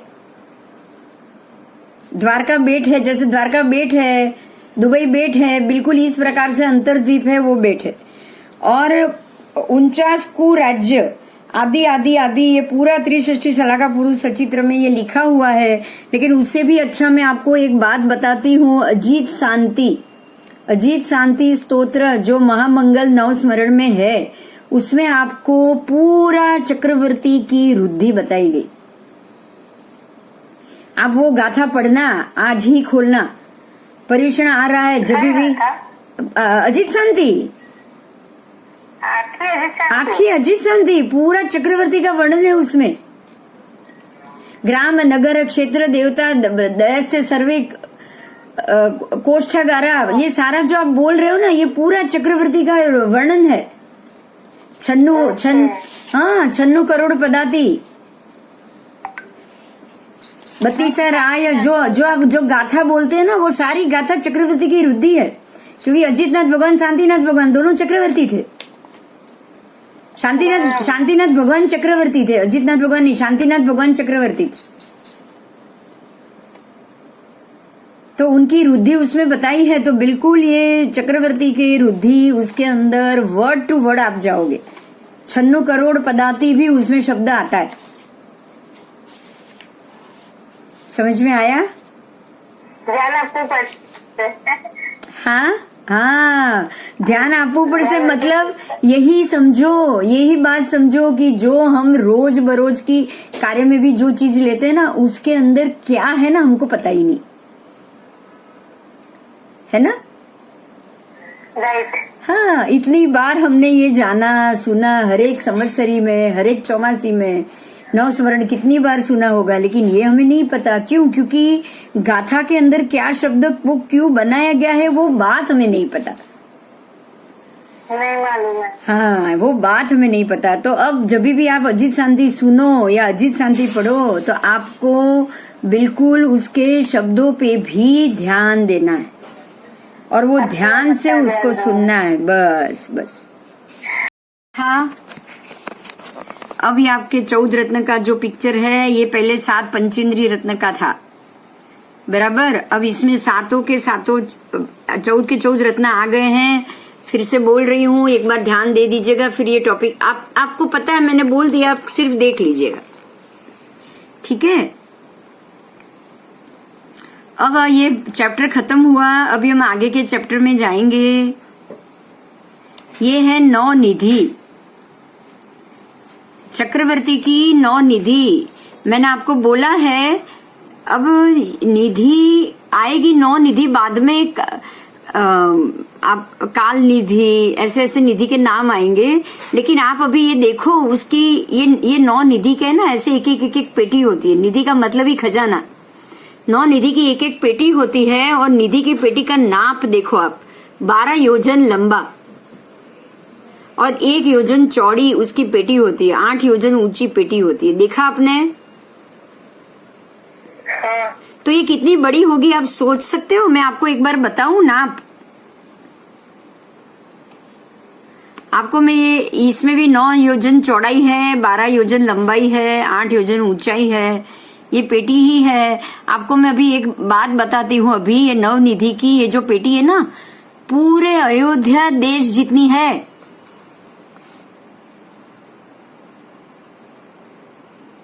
आप मानोगे ये? अयोध्या 12 योजन थी, अयोध्या नगरी। तो नगरी के अंदर ये पेटी जाएगी नहीं, जाएगी नहीं,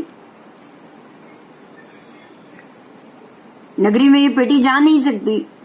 लेकिन ये इसके अंदर कितनी निधि हो सकती है आप सोच सकते हो? अभी इसके अंदर कितना खजाना होगा? અયોધ્યાનું માપ તો તમે પહેલાનું કહો છો, 12 યોજન। पहलाનું पहले का नाप है, अभी का तो कुछ सोच ही नहीं सकते। अयोध्या से 12 योजन दूर अष्टापद था पहले, और अयोध्या का नाप भी 12 योजन बताया।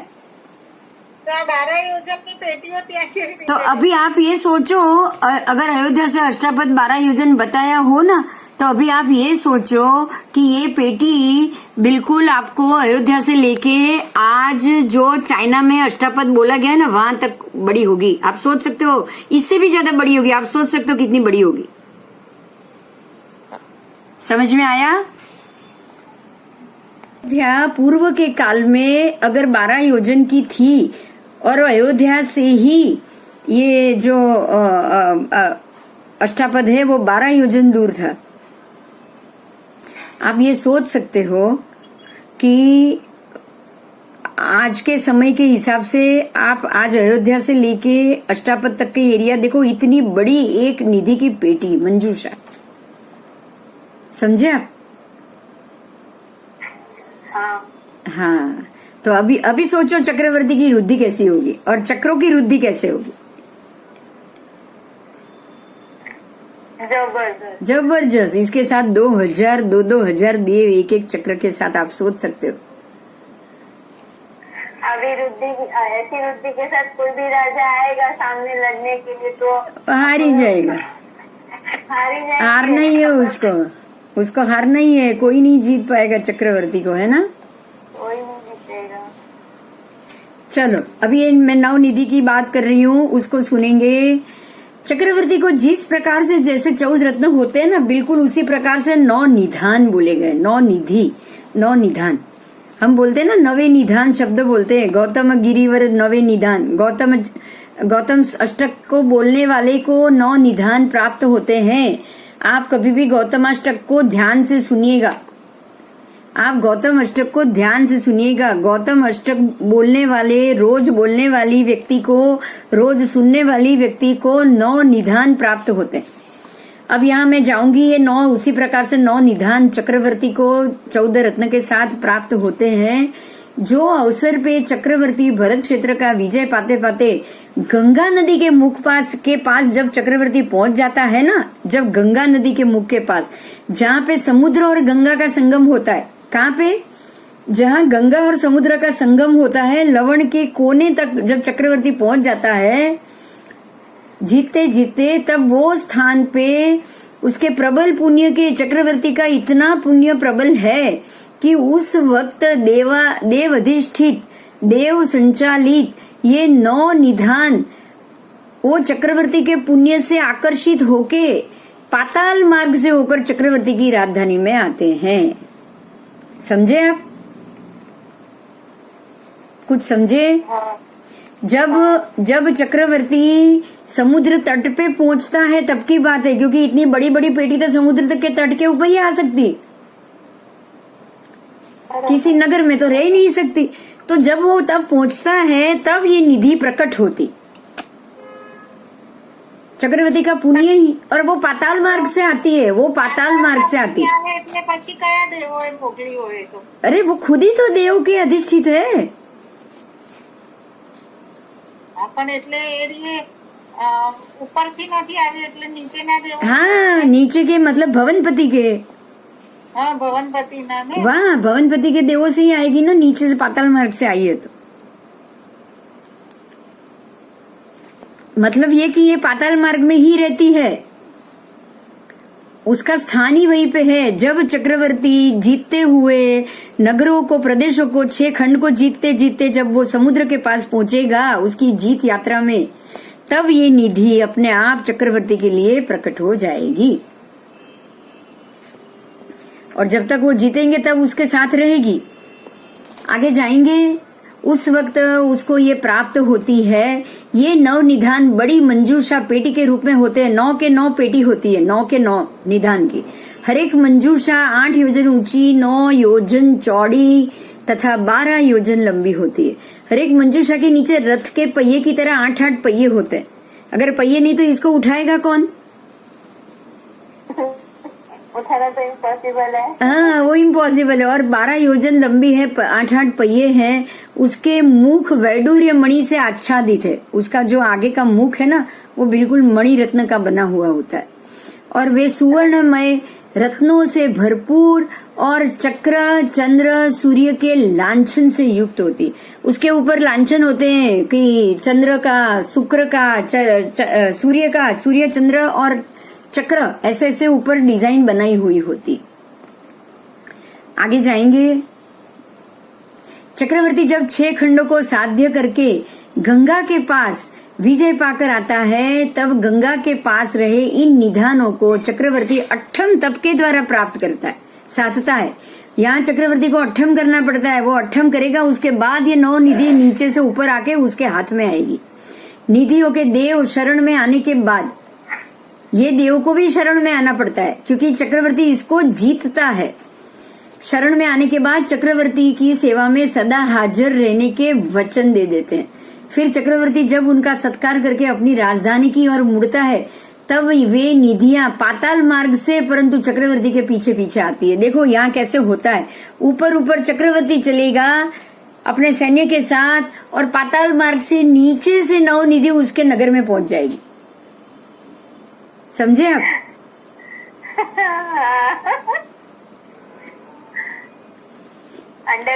अंडरग्राउंड से और वहां से वापस ऊपर प्रकट होगी।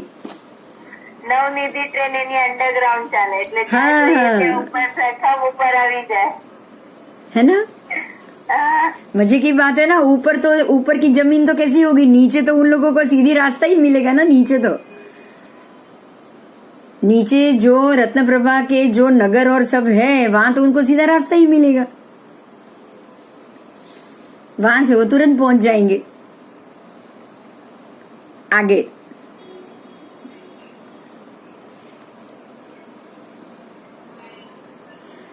राजधानी के समीप आने के बाद भी वे निधियां राजधानी के बाहर ही रहती है, राजधानी में प्रवेश नहीं कर सकती। क्यों? क्योंकि वो जगह ही छोटी है उन लोगों के लिए। प्रत्येक निधि चक्रवर्ती के राजधानी के समान बड़ी होने से, दोनों का माप समान है, दोनों 12-12 योजन है, दोनों एक समान नाप के है। अब नगर में तो घर मकान भी होंगे ना, 12 योजन अयोध्या में होगा कि नहीं होगा? होगा। अयोध्या 12 योजन, लेकिन नगरों से भरी हुई होती है। अब निधि रहेगी कहाँ? वो खुद 12 योजन की। तो दोनों समान होने के कारण ये निधियां नगर में प्रवेश नहीं कर सकती।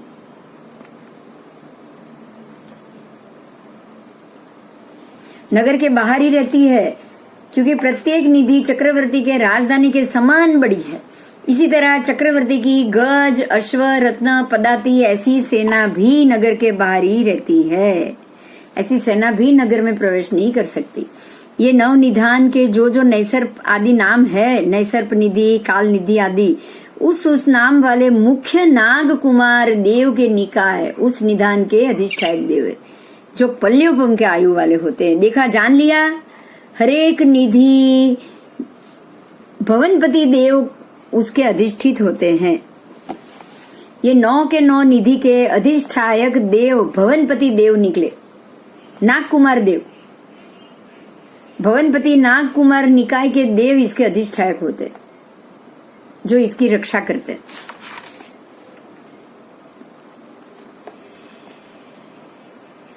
यहाँ कितने ही शास्त्रकार महर्षियों का वचन है कि इन 9 निधानों में उस वस्तु की प्राप्ति को बताने वाले शाश्वत दिव्य ऐसे कल्प ग्रंथ है, और जिनमें संपूर्ण विश्व की समस्त विधियां लिखी होती है। काल निधि में है, खास काल निधि में बिल्कुल वैसा है कि संपूर्ण विश्व की व्यवस्था लिखी हुई होती है, कब कहाँ कौन होगा, क्या होगा, सब उसमें लिखा हुआ होता है। जबकि कितने शास्त्रकार भगवंतों का ऐसा भी कथन है कि उन कल्प ग्रंथों में बताए सर्व पदार्थ ही दिव्य प्रभाव से उस निधान में से अथवा निधि नायक द्वारा साक्षात प्राप्त होते हैं। इस निधि में क्या क्या वस्तुएं हैं और क्या क्या वस्तुएं या क्या क्या विधि बताई गई है, उसका संक्षिप्त नाम के साथ वर्णन आगे के प्रकरण में होगा। चक्रवर्ती की रुद्धि समृद्धि की बातें सामान्य मानवी को अकल्पनीय और आश्चर्य में डालती है। जल्दी बुद्धि में नहीं बैठेगी, लेकिन शास्त्रकारों को असत्य लिखने का कोई कारण ही नहीं है। बहुत बार शास्त्रों की बातें अपने नापने के लिए हमारी बुद्धि का मीटर बहुत छोटा पड़ता है। ठीक है, ये सारी बातें त्रिसृष्टि सलाह का पुरुष चरित्र, स्थानांक सूत्र, जम्बूदी प्रज्ञप्ति, हरिवंश पुराण और नंदी विरचित माघ नंदी विरचित शास्त्र अनुसार समुच्चय सूत्र आदि में से ये लिया गया है। और आपको यहाँ ये भी जानना है कि जैसे हरिवंश पुराण आदि सर्ग में से भी इसका हरिवंश की उत्पत्ति कब हुई, कैसे हुई, वो पुराण से भी इसको लिया गया है। तो आपको जैन आगम हो या पुराण हो, आपको ये सारी चीजें बिल्कुल इसी प्रकार से जानने को मिलेगी। देखिए, अभी ये 9 निधि के नाम है। सबसे पहला नाम है नैसर्प निधि, पांडुक निधि। मैं सबके एक बार नाम बोल रही हूँ, फिर उसकी डिटेल पढ़ेंगे। उसके बाद है पिंगलक निधि, फिर है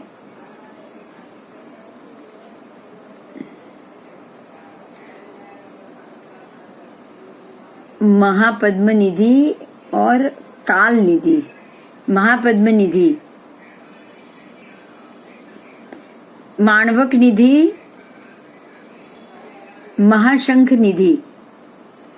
मैं फिर से बोल रही हूँ, नैसर्ग निधि, पांडुक निधि, पिंगल निधि, सर्व रत्न निधि, महापद्म निधि, काल निधि, महाकाल निधि, माणवक निधि और महाशंख निधि। अब इन सबके कार्य भी बोले गए हैं, उसको हम पढ़ेंगे। नवनिधान के जो कार्य हैं, ये विधि निधि के कल्पों में खान, ग्राम, नगर, पत्तन, निवेशन, छावनी, मडंबक, द्रोणमुख, हाट, गृह आदि की स्थापना, जो नगर के अंदर रही हुई सारी वस्तुएं हैं, जैसे हम बोलते हैं ना पोड़, फिर एरिया, लता, जो हम अलग अलग बोलते हैं ऐसे कि जैसे हमारे में डिवीजन होते हैं कि ग्राम, उसके बाद नगर, उसके बाद डिस्ट्रिक्ट, उसके बाद जिला, ये सारे जो अलग अलग नाम है, बिल्कुल यहाँ पे पुरातन शास्त्रों में क्या नाम डिवीजन के थे ये बताया गया है। ये उसके आदि की समग्र की स्थापना, विधि विषय, जो वर्तमान प्रायः वास्तुशास्त्र में भी आपको दिखने को मिल जाता है। उस विषयों का पुस्तक या वो साक्षात उसकी वस्तु, उसको नैसर्प निधि कहा गया है, जो प्रथम निधि से प्राप्त होता है और तथा उन स्थानों का उस प्रकार से निर्माण होता है। आगे जाएंगे पांडुक निधि। ये निधि में कल्पों में पांडुक निधि में सुवर्ण मुद्रा आदि की गिनती, धन धान्य का प्रमाण, उत्पन्न करने की पद्धति, रुई गुड़ चीनी आदि सर्व का मान उन्मान करने की सर्व व्यवस्था होती है। धन धान्य की उत्पत्ति, बीजोत्पत्ति तथा हर एक प्रकार का गणित ये निधि से प्राप्त होता है। उसके बाद है पिंगल निधि। इस निधि के कल्पों में पुरुषों स्त्रियों के हाथी घोड़े आदि के गहने, आप समझ सकते हो, उनको भी गहने पहनाए जाते हैं। आभूषण इत्यादि आभरण बनाने की विधि विषयक संपूर्ण व्यवस्था ये तृतीय निधान के अधीन है।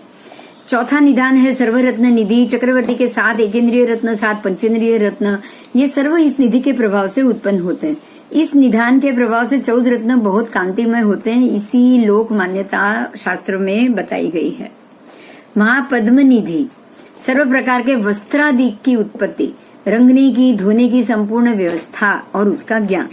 उसके बाद है छठी काल निधि। अतीत अनागत वर्तमान विषयक सकल ज्योतिष शास्त्र विषयक काल ज्ञान, कृषि, खनिज, कर्म आदि, कुंभकार, लोहार, चित्रकार, बुनकर, नापित आदि इत्यादि मूल 20 भेद और 100 प्रकार के उत्तर भेद को जानने वाले 100 प्रकार के शिल्प, साथ ही जगत के तीर्थंकर, चक्री, बलदेव, वासुदेव के वंशों का शुभ शुभपन इस काल संगणक निधि द्वारा प्राप्त होता है। इसमें सभी तीर्थंकर परमात्मा अतीत अनागत वर्तमान में होने वाले वासुदेव, बलदेव, फिर प्रति वासुदेव, सबके नाम से लेके सब इत्यादि इसमें अंकित होता है। होने वाली सब चीज इसमें लिखी होती है, इसलिए इसको काल निधि बोला है, काल निधि। फिर माणवक निधि में योद्धा, उसके कपड़े पहनने के बख्तर, उसके कपड़े हाथ में धारण करने के शस्त्र, युद्ध की कला, व्यूह रचना, 7 प्रकार की दंड नीति आदि सर्व विधि इस निधान में है। महाशंख निधि नाटक, विविध कार्य, छंद, गद्य, पद्यात्मक, संस्कृत, प्राकृत, अपभ्रंश, संकीर्ण, इस प्रकार से चारों प्रकार के काव्य भाषाएं ये निधि से हम जान सकते हैं। इस तरह चक्रवर्ती को अपने परम पुण्योदय से प्राप्त मनुष्य जाति मानव स्वभाव को उपयोगी तमाम साधन सामग्री इन निधियों के द्वारा प्राप्त होती है। आप समझ सकते हो कि चक्रवर्ती के लिए ये बिल्कुल एक स्कूल के बराबर, समझ रहे हो? उसको कैसे पता चलेगा? तो निधि और उसमें जो पुस्तक में जो लिखा हुआ होगा वो पढ़ लेगा तो उसको पता चल जाएगा। जैसे हमारे में जो आगे के पढ़ने के लिए जो कॉलेज स्कूल का शिक्षण होता है ना, यहाँ सिर्फ चक्रवर्ती को अपनी पढ़ाई के लिए, अपने किए हुए कर्मों को जानने के लिए, उसको क्या करना है, कैसे करना है, उसकी विधि बताने के लिए ये 9 निधि होती बराबर। उसका पुण्य भी इतना प्रबल है कि वो हर चीज को तुरंत जान लेता है। हेमकोश ग्रंथ में तथा हिंदू शास्त्रों में भी लौकिक लोक प्रचलित 9 निधि के नाम दिए हैं। उसके नाम मैं बोल रही हूँ। ये लौकिक मतलब हिंदू शास्त्र की है। महापद्म, पद्म, शंख, मकर, कच्छप, मुकुंद, कुंद, नील और चर्य। ये हरिवंश पुराण के 9 निधियां काम वृष्टि नामक गृहपति रत्न के अधीन होती है और चक्रवर्ती के सभी मनोरथों को ये पूर्ण करती है। काम तुष्टि नामक गृहपति रत्न ये हरिवंश पुराण में से ये लिया गया है। ये सारा जो आपने आज जाना प्रवचन सारोद्धार तीर्थोगालीय पयन्ना, ये 20 प्रज्ञ पयन्ना होते हैं जिनमें ये तीर्थोगालीय पयन्ना में से भी इसमें से आपको विगत बताई गई है। ठीक है। उसके बाद बृहद संग्रहणी, विचार सार, रत्न संचय, काल लोक प्रकाश सर्ग आदि में से भी आपको इसको जानना पड़ेगा।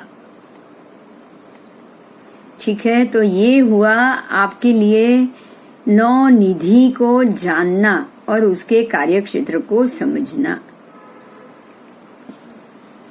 वासुदेव के 7 रत्न बताए हैं। जैसे 14 रत्न चक्रवर्ती के हुए, वैसे वासुदेव के पास 7 रत्न उत्पन्न होते हैं। 14 नहीं होते, 7 उत्पन्न होते हैं। वासुदेव का जन्म भी उत्तम महर्धिक कुल में होता है। वासुदेव निश्चय से वैमानिक देवलोक से ही आते हैं, माता की कुक्षी में उत्पन्न होते हैं और माता 14 महासपनों में से 7 महासपन देखती। देखिए परमात्मा से ये आधे हैं, परमात्मा से ये आधे हैं। चक्रवर्ती से आधे रत्न, चक्रवर्ती से आधे माता सपना देखेगी। ये वासुदेव गत तीसरे भव में कोई संयमी महातपस्वी मुनि होते हैं और दूसरों का रुद्धि बल देखकर अथवा अहंकार आदि के कारण खुद उसी समय अहंकार से नियाणा निश्चय करते कि यदि मेरे तप संयम का प्रभाव हो तो इस संयम के फल स्वरूप आने वाले भव में महाबलवान बनूं। देख लिया आपने, अभी थोड़ी देर पहले जो बात हुई ना, इसका आपको जवाब यहीं पे मिल रहा है। देखा, कोई भी तप क्रिया या धार्मिक क्रिया, कोई अनुष्ठान आपने सम्यक दर्शन के बिना किया या वो तप करने के बाद आपने कुछ उसके बदले में प्रभाव मांग लिया, उसका बदला मांग लिया, तो निश्चय से आप ऐसे चक्रवर्ती या वासुदेव बनोगे, क्योंकि तप का प्रभाव है। आपको पुण्य तो मिलना ही मिलना है। तब आपकी शक्ति को पुष्टि देता है, तब से शारीरिक बल पुष्ट होता है। आपने उतना तप किया जैसे भगवान महावीर स्वामी के जीव ने तप किया था विश्वभूति अणगार के समय पे, और उन्होंने किसी गाय के उड़ाने पे उनके पितराई भाई ने उसकी मजाक की कि देखो देखो साधु बन के बैठा है, शरीर कैसा क्रूश कर दिया, एक गाय भी उसको उठा के फेंक देती। उसने मजाक किया, तो जब उसने मजाक किया तो इनको गुस्सा आया और उन्होंने ये नियाणा बांध लिया कि तू मेरी शक्ति के लिए ऐसा बोल रहा है, तो मैंने मांस खमण के पहाड़े पे वो मांस खमण करते थे, जो तप मैंने किया है वो तप के बदले में मुझे महाबली ऐसी शक्ति प्राप्त हो। उन्होंने शक्ति मांग ली। अब शक्ति मांगी तो तीसरे भव में वासुदेव होंगे, तुरंत वो उसके बाद वासुदेव बने, प्रति वासुदेव बने, वासुदेव बने। उन्होंने शक्ति मांगी तो वासुदेव बने, और वासुदेव बनते ही उन्होंने वो शेर का एक जड़बा ऐसे ही चीर दिया। वासुदेव तो वैसे भी पाप और वो सब क्रिया करने वाले होते ही है, और उन्होंने अपने वो वासुदेव के भव में से वो सीधे 7वीं नरकी में गए। वासुदेव नियमा नरक में जाते हैं, वो भी 7वीं में ही जाते हैं। वो एक कृष्ण वासुदेव थे जो उन्होंने नारकी तोड़ी, क्योंकि उन्होंने एक शायिक समय भी बांधा। बाकी सारे वासुदेव नियम 7वीं नरकी में जाते हैं। भगवान भी वहां से 7वीं नरकी में गए। आपको इस बार पर्युषण में 27 भव आएंगे, उनमें आप ध्यान से सुनना। 27 भव के स्तवन में उन्होंने वासुदेव त्रिपृष्ठ वासुदेव बने थे, तब वो सिंह के जड़बे को ऐसे चीर दिया था, और वो जो कान में शिशु डलवाया था, जो उनका जो शैया पालक था उसके, और वो उसके फल स्वरूप वो 7वीं नरकी में गए। वहां से निकले, सिंह बने, जंगल में सिंह बने, उसके बाद वापस 5वीं नरकी में गए। आप समझ रहे हैं? तप करने के बाद, तप तो बहुत अच्छा है, आप कर लेते हो, लेकिन तप करने के बाद अगर शांत नहीं हो, सम्यक दर्शन नहीं है, आप द्वेष और राग से बाहर नहीं निकले ना, तो इसी तप के प्रभाव से आप सालों तक नरक और देवगति में पड़े रहोगे। बहुत ध्यान देना इस बात पे।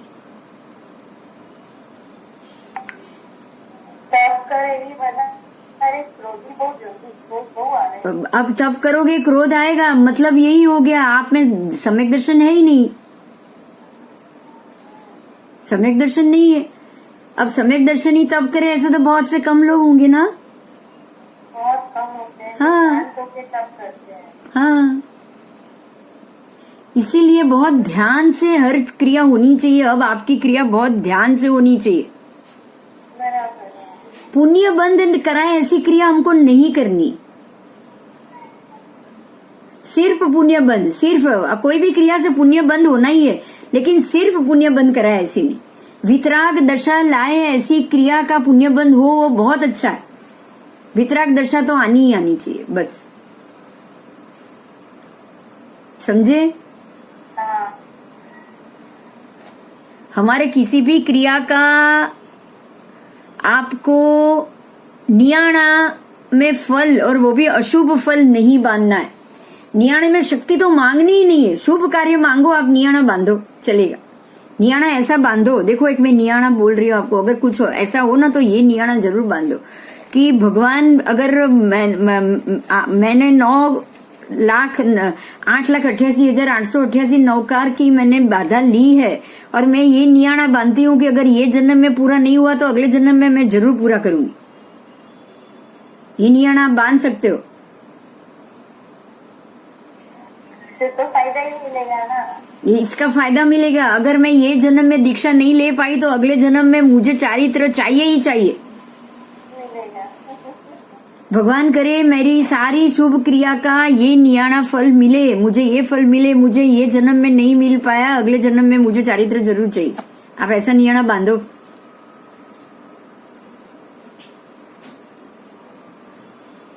और पहली बात तो ये है, देखिए यहाँ पे बहुत ध्यान दीजिएगा, जो संभावी है ना वो नियाणा ही नहीं बांधेगा। मजे की बात ही है, बांधेगा संभावी। नहीं। जो वैरागी है वो यही बोलेगा कि जो कर्म आना है आ जाने दे, मेरे को तो सब निपटाना है, बस नया कोई कर्म बांधना ही नहीं है। खाता क्लोज करवाना है। हाँ, वो तो खाता क्लोज करने के लिए जाएगा, वो कभी नियाणा बांधेगा क्या? नहीं बांधेगा। वो तो उससे जो कुछ भी हुआ ना, जो तब भी हुआ ना, वो यही सोचेगा कि ये तब भी मेरे कर्म की निर्जरा के लिए ही हुआ है। वो उसका फल तो मांगने के लिए सोचेगा ही नहीं। मांगेगा क्या, बोलो? पहले मोक्ष मांगेगा। हाँ, वो फल तो मांगेगा ही नहीं। किसी भी धार्मिक क्रिया के बदले में कोई फल मिले वो कभी नहीं मांगेगा। इसलिए नियाणा बांधने वाला सम्यक दर्शनी हो ही नहीं सकता, वितरागी हो ही नहीं सकता। समझ में आ रही है मेरी बात? हाँ, आ रही है। बस नियाणा की अवस्था में जाना ही नहीं, फिर शुभ हो या अशुभ हो, नियाणा कभी नहीं आना चाहिए। चलो, दूसरे की रुद्धि और बल देखकर अहंकार के कारण खुद उसी समय अहंकार से नियाणा करते हैं। इसीलिए नियाणा में अहंकार है और है। नियाणा में यही है कि मुझे ये चाहिए, है ना। नियाणा का मतलब है कि मैं ये बनना चाहता हूं, मुझे ऐसा सुख चाहिए। तो इस प्रकार का नियाणा करने से, तपोबल से निश्चित ही वैमानिक में उत्पन्न होके आयु क्षय होने पर अनंतर भव में ये अवश्य वासुदेव बनेंगे। समझ में आया? अब वासुदेव बनने के बाद अति आसक्ति पूर्वक उत्तम उत्तम भोग भोगते हुए मरकर निश्चय रूप से 7वीं नरक में जाएंगे। बोलो क्या फायदा किया? कोई फायदा नहीं किया, कोई भी फायदा नहीं किया। और वासुदेव नियमा निश्चित ही देव में से ही आएगा, क्योंकि देव गति में तो उसने सारा पुण्य भोग खत्म कर लिया। अब जो पाप बचा है वो पाप भोगने के लिए, नया पाप कर्म करने के लिए ही वो वासुदेव बना है। वासुदेव बनने के बाद वो पाप ही करेगा, और पाप करने के बाद तो सीधे 7वीं नरक में ही जाएगा। समझ में आ रहा है? उसकी पोजीशन समझ में आ रही है? अब वासुदेव बनने के बाद 7वीं नरक में जाने के बाद वहां से बाहर निकल के सिंह या ऐसा तिरंजी बनेगा ना, पुण्य तो है नहीं। वापस नया पाप, वापस वो 5वीं नरक में भगवान का जीव गया, वापस 6ठी नरक, वापस तिरंज, वापस 5वीं नरक। कैसे चलेगा? आप समझ सकते हो कितना साल, कितना समय निकलेगा। हाँ, 32, 33 सागरोपम आपकी इस प्रकार से बेकार हो जाएगी। अगर आपके मन में ये समझ नहीं है कि मुझे कोई भी चीज मांगने का अधिकार ही नहीं है, मुझे मांगना ही नहीं है, मांगना ही मेरे कर्म बंध का कारण है। अगर ये समझ में आ जाए ना तो आपकी सारी धार्मिक क्रिया, धार्मिक अनुष्ठान आपके भोग घटाने के लिए लग जाएगी। आज बहुत बड़ी बात जानने को मिली है, पता है कैसे हमको ये भव में जीना चाहिए। कुछ नहीं मांगना है, मांगना ही नहीं आना है। अब ये समझ में आ गया? मांगना ही नहीं आना है। नहीं आना क्या है बोलो? मांगना ही नहीं आना है कि मुझे शक्ति चाहिए, ये नहीं आना है। मुझे अगला मनुष्य जन्म चाहिए, ये नहीं आना है। मुझे मोक्ष चाहिए, ये भी नहीं आना है। मांगना ही नहीं आना है। मांगने की जगह सारा कर्म अपने आप शांति से खत्म हो जाए, ये सोचो बस। क्योंकि उसकी स्थिति तो शुभ अपने आप तो होगी नहीं है। नियाणे से आपकी स्थिति शुभ नहीं हो सकती। अगर आप ये नियाणा मांग लो ना कि जब मेरे कर्म भोगने की बारी है तब मैं शांत रहूं, अगर ये मांग लो ना तो ये नहीं मिलेगा। क्योंकि कर्म भोगने के वक्त तो जो अवस्था होनी है वो ही होने वाला है। वो आप नहीं बदल सकते, वो आप नहीं बदल सकते। आप क्या बदल सकते हो? मैं कोई भी चीज ना मांगू ये मैं कर सकती हूँ। समझ में आ रहा है आपको? आप सिर्फ वर्तमान को जी सकते हो बस। मैं इतना पढ़ रही हूँ, इतना स्वाध्याय कर रही हूँ, बदले में मुझे कुछ नहीं चाहिए। बदले में कुछ नहीं चाहिए बस। पर भगवान हाँ हाँ अहंकार आ गया ना, अहंकार आ गया ना, आप कुछ नहीं मांगोगे तो नहीं आएगा। देखो अहंकार तब आएगा जब आप कुछ मांगोगे। आप कुछ नहीं मांगोगे ना, बिल्कुल अहंकार नहीं आएगा।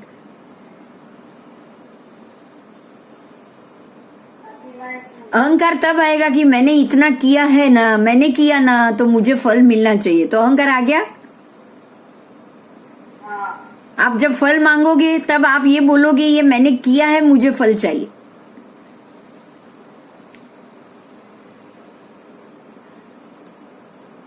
आप बदला ही नहीं मांगोगे तो आप ये सोचोगे भी मेरा कर्म बाकी था वो मैंने पूरा किया, अब बदला मांगने की बात क्या है? आप चुका रहे हो।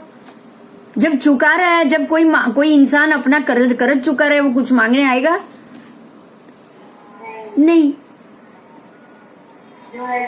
तो वर्तमान को आपको ऐसे लेना है कि मैं अपने कर्म का भार चुका रही हूँ, उतार रही हूँ। देने के पाठ में हूँ तो देना ही है, मांगने की तो बारी ही नहीं है। चुकवनी के पाठ में हो आप। बराबर समझ में आया? अभी नियाणा शब्द का आज बहुत ही अच्छे से समझाना जरूरी था। यदि मेरे तप संयम का प्रभाव हो तो उसके फलस्वरूप मैं आने वाले भव में महाबलवान बनूं। ये नियाणा हो गया। आपके तप के हिसाब से आप निश्चित ही वैमानिक में उत्पन्न होंगे और वहां पे सारा पुण्य खत्म करके जाओगे वासुदेव बनके, या वासुदेव बनोगे या चक्रवर्ती बनोगे। प्रबल शक्ति मांगी है, ये मांगी है तो ऐसा बनोगे। और अगर नहीं मांगोगे तो भी आप ये तप के कारण शक्ति पाके तीर्थंकर बनोगे। अगर नहीं मांगा है ना तो उसका पुण्य भी तो भोगना तो है ही। तो आप ऐसे चक्रवर्ती बनोगे, ऐसे वासुदेव बनोगे जो उसी भव में, ऐसे चक्रवर्ती बनोगे, ऐसे बलदेव बनोगे जो उसी भव में मोक्ष जाए। आपने अगर कुछ मांगा नहीं है तो तब और उसकी हाँ तब बलदेव नियम मोक्ष में जाएंगे। बलदेव ही बनने का। तो तब बात ये नहीं है आपको कुछ नहीं मांगना है, बलदेव बनना भी नहीं मांगना है। आप जो क्रिया है वो करते रहो, उसका फल स्वरूप अपने आप वो आपकी शक्ति हो, आपका पुण्य आपको उस जगह पे ले जाके खड़ा कर देगा। बराबर। लेकिन मुझे कुछ नहीं चाहिए, ये अब दिमाग में आ जाना चाहिए। ठीक है। वासुदेव होने के बाद अति आसक्ति पूर्वक तमाम उत्तम उत्तम भोग भोगते हैं। भोगते हुए मर के निश्चय रूप से वो नरक में जाते हैं। इससे संयम चारित्र का लाभ तो वे प्राप्त नहीं करते हैं। ये कर्म पुरुष वासुदेव श्याम कांति वाले, पीत वर्ण के रेशमी वस्त्र पहनने वाले, कौस्तुभ मणि युक्त वक्ष स्थल वाले, गरुड़ चिन्ह युक्त ध्वजा वाले होते हैं। ये वासुदेव भरत क्षेत्र के 6 खंड में से दक्षिणार्ध भरत के 3 खंडों को जीत के वो स्वामी बनते हैं। अनेक सुलक्षणों से युक्त चक्री से भी आधी रुद्धि सिद्धि होने से 32,000 नहीं लेकिन मतांतर से 16,000, इनको आपको पता था ना 16,000 कृष्ण वासुदेव की 16,000 रानी थी देवांगनाओं जैसी तेजस्वी स्त्रियों के साथ भोग भोगते हुए ये विहरते हैं। ये वासुदेव चक्रवर्ती के विरह काल में ही होता है। जब चक्रवर्ती नहीं होते तभी वासुदेव होंगे। चक्रवर्ती वासुदेव दोनों एक साथ कभी नहीं होंगे। युद्ध में शूरवीर ऐसे वासुदेवों के कितने रत्न होते हैं? तो यहाँ 7 रत्न हैं। सुदर्शन चक्र रत्न, नंदक नामक खड़ग रत्न, मणि रत्न, इन 3 रत्नों का वर्णन पूर्व के प्रकरण में आ गया है। बाकी के जो 4 रत्न हैं उसके मामले में यहाँ बताया गया है। एक चौथा रत्न है उनका, वो है धनुष रत्न। ये धनुष रत्न शांग नाम से जाना जाता है। ये एक प्रकार का शस्त्र है, दूसरे किसी से ये उठाया नहीं जा सकता, सिर्फ वासुदेवी इसको उठा सकते हैं। अद्भुत शक्तिमान, इसके टंकार से शत्रु सैन्य त्रस्त होके पलायमान हो जाता है। उसके बाद है गदा रत्न, चक्रवर्ती दंड रत्न जैसी महाप्रभावशाली, उसके पास एक गदा रत्न होता है जो किसी और से उठाया नहीं जाता। अभिमानी शत्रुओं की भुजा के मद को ये तोड़ देने वाला बलिष्ठ होता है। उसके बाद है वनमाला रत्न। ये एक माला है जो वासुदेव की छाती पे निरंतर लटकती रहती। ठीक है, ये माला ऐसी है जो उसकी छाती पे निरंतर लटकती रहती है। ये कभी भी मुरझाती नहीं, कर्माती नहीं, और ये सर्व ऋतुओं के पुष्पों से सुंदर और अत्यंत सुगंधित होती है। ये माला देवाधि अधिष्ठित होती है। हाँ बोलो।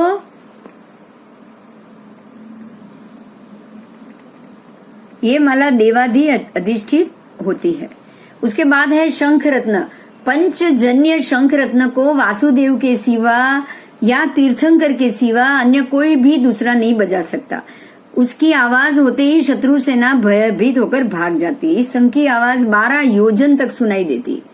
12 योजन, जो उसकी पूरी नगरी है ना वासुदेव की, वो पूरी नगरी सुनेगी। उसके बाद ये सदा देव अधिष्ठित 7 रत्न वासुदेव के होते हैं। बलदेव के धनुष रत्न, हल रत्न, मुशल रत्न, रूप 3 रत्न होते हैं। बलदेव के पास भी 3 रत्न है। एक है धनुष रत्न, एक है हल रत्न और तीसरा है मुशल रत्न। अब आपको ये बात याद दिला दूं कि कृष्ण वासुदेव की ये शंख को नेमिनाथ जी ने बजाया था, आपको अगर याद है तो।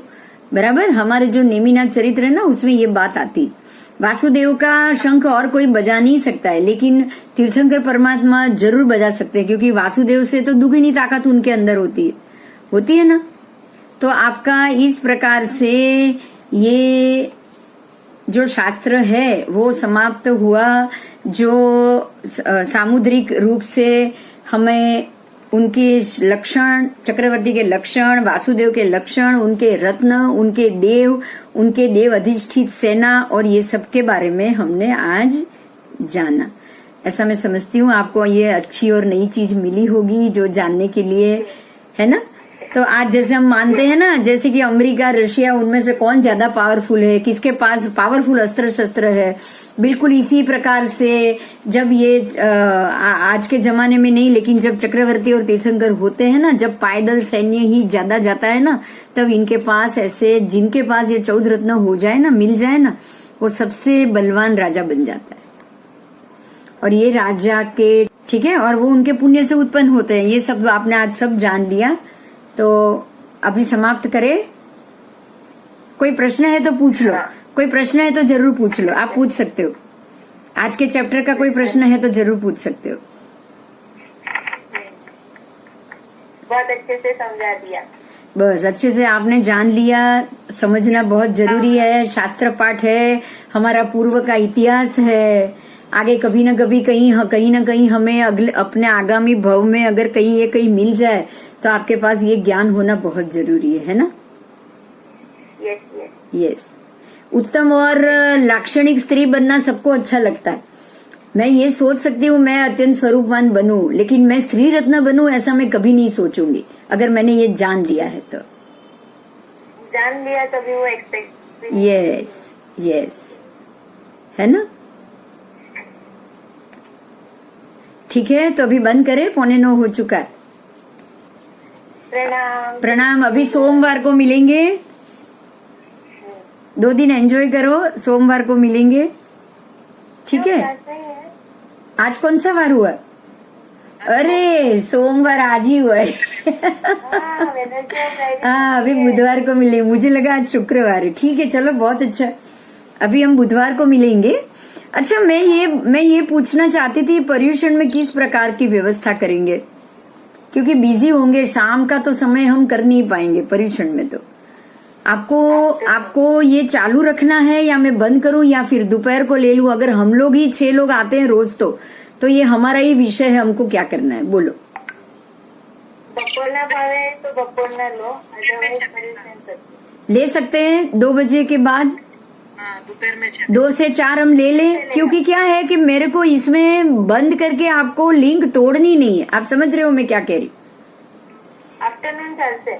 आफ्टरनून चाल से ठीक है। तो मैं अभी ये सब सुन ले, वो बता दे, फिर देख लेते हैं। 2 से 4 मुझे लग रहा है कि हो जाएगा शायद। हाँ, ये पढ़ाई ही है ना तो बहुत अच्छा है, इसमें तो कोई दिक्कत है नहीं। हम तो शास्त्र ही पढ़ेंगे, आगम ही पढ़ेंगे। तो मजा है। ठीक है, तो 1-2 दिन छोड़ के महावीर जन्म और संवत्सरी वो 2 दिन छोड़ देंगे,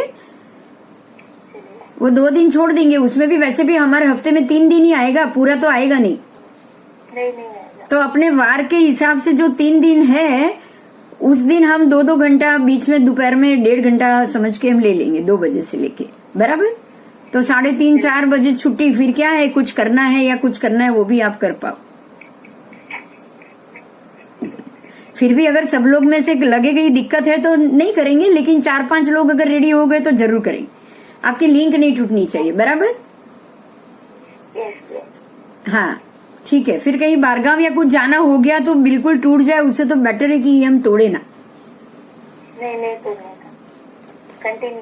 ठीक है, तो फिर उस हिसाब से जाएंगे। अभी ये सबने सुन भी लिया होगा, रिकॉर्डिंग मैंने किया है, किसी और सब जगह से ये जवाब मिल जाएगा। मैं आईडी में भी लिख दूंगी तो मालूम पड़ जाएगा।